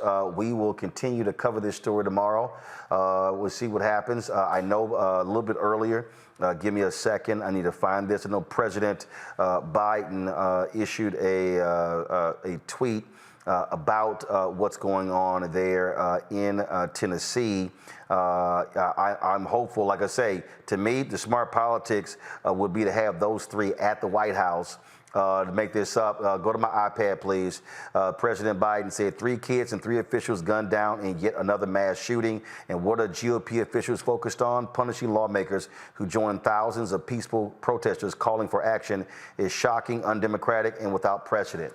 The reality is this here, and I'll say this here. If Democrats, if you want to understand how to play hardball, you bring those 3 to Washington, D.C., even though 2 were expelled and Representative Gloria Johnson is there. You call out the Republicans. You sit here and you tell the world exactly how evil they are and what they're doing, not just in Tennessee, but in Florida, in Georgia, in Mississippi, in Alabama, in Texas, in Arkansas, in these other different places, in North Carolina, in South Carolina. And what you do is you specifically speak to young voters. You tell them, you tell them remember this moment and let it serve as fuel to drive you to get folks to the polls. I would love to see folks mobilize and organize in Tennessee who are pissed off what Republicans are doing there and go after and have some young folks run for office to take out some of these people. Because do understand, Frederick Douglass said it best, power concedes nothing without a demand, never have and never will. But he also said agitate, agitate, agitate. What people must understand today is that it is our turn. We have got to stop having these discussions about what Dr. King did and Fannie Lou Hamer and Diane Nash and James Bevel and Ralph Abernathy and Andrew Young and Reverend Jackson and what they did. No, there has to be a new story that is being told, a story speaking about what is happening today all across this country. There are young people there who are organizing, who are mobilizing. We have lots of generals, but we need more troops. We need folks who are willing to put something in the game other than their tweets and Facebook posts and TikTok posts and Snapchat posts. What we need are folks to understand that if we are going to actually change this country, make it a more perfect union, or as Dr. King said, be true to what you put on paper, you got to make them. Greg always says you must break their backs. Do you know how you break their backs? By winning. Why are they so pissed off with Donald Trump? Because he lost. Why are they so angry? Because they lost the Senate.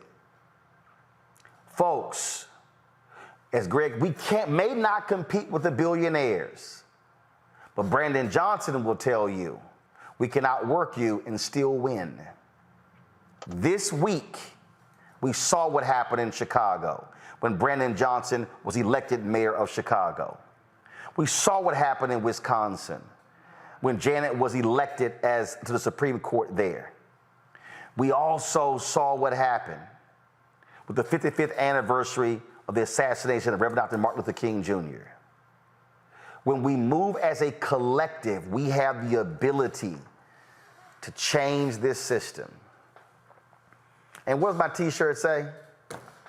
Not the right kind of black.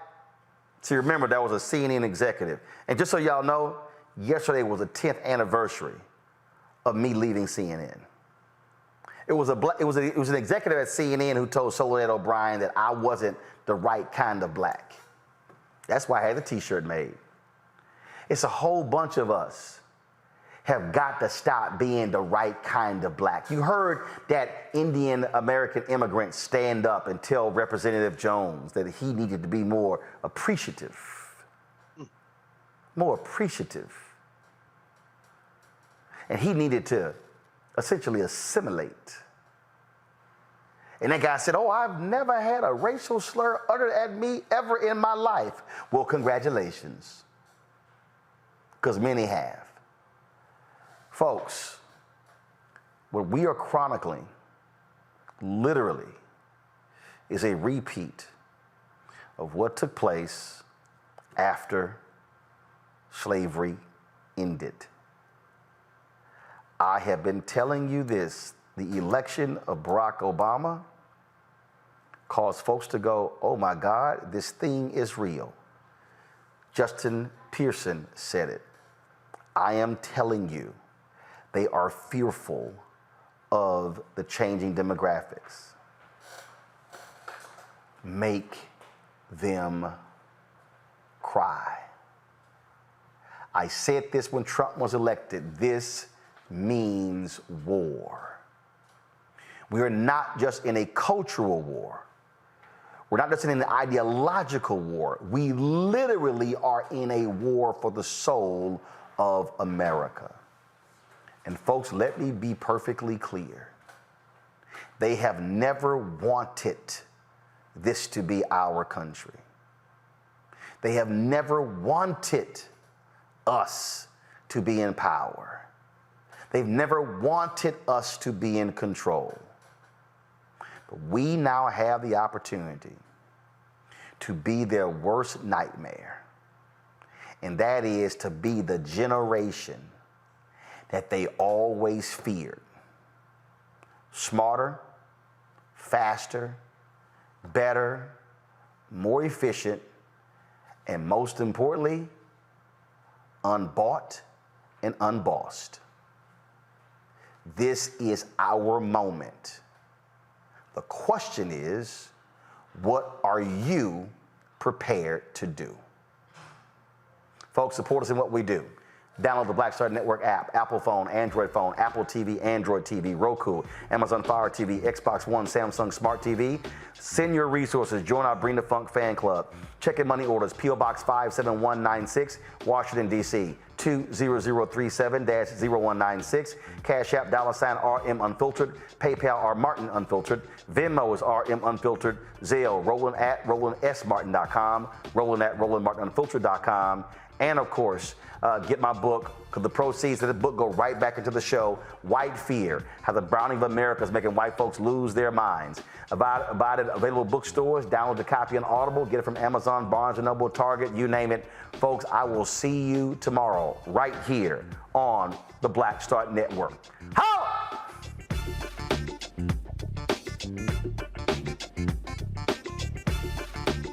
Folks, Black Star Network is here. Hold no punches. I'm real revolutionary right now. Support this man, Black Media. He makes sure that our stories are told. Thank you for being the voice of Black America, Roland. Stay black. I love y'all. All momentum we have now, we have to keep this going. The video looks phenomenal. See, this difference between Black Star Network and Black-owned media and something like CNN. You can't be Black-owned media and be scared. It's time to be smart. Bring your eyeballs home. You dig? Pull up a chair. Take your seat. The Black Tape with me, Dr. Greg Carr, here on the Black Star Network. Every week, we'll take a deeper dive into the world we're living in. Join the conversation only on the Black Star Network. Hi, I'm Dr. Jackie Hood Martin, and I have a question for you. Ever feel as if your life is teetering and the weight and pressure of the world is consistently on your shoulders? Well, let me tell you, living a balanced life isn't easy. Join me each Tuesday on Black Star Network for A Balanced Life with Dr. Jackie. We're all impacted by the culture, whether we know it or not. From politics to music and entertainment, it's a huge part of our lives, and we're going to talk about it every day right here on The Culture with me, Faraji Muhammad, only on the Black Star Network. I'm Deborah Owens, America's Wealth Coach, and my new show, Get Wealthy, focuses on the things that your financial advisor and bank isn't telling you, but you absolutely need to know. So watch Get Wealthy on the Black Star Network.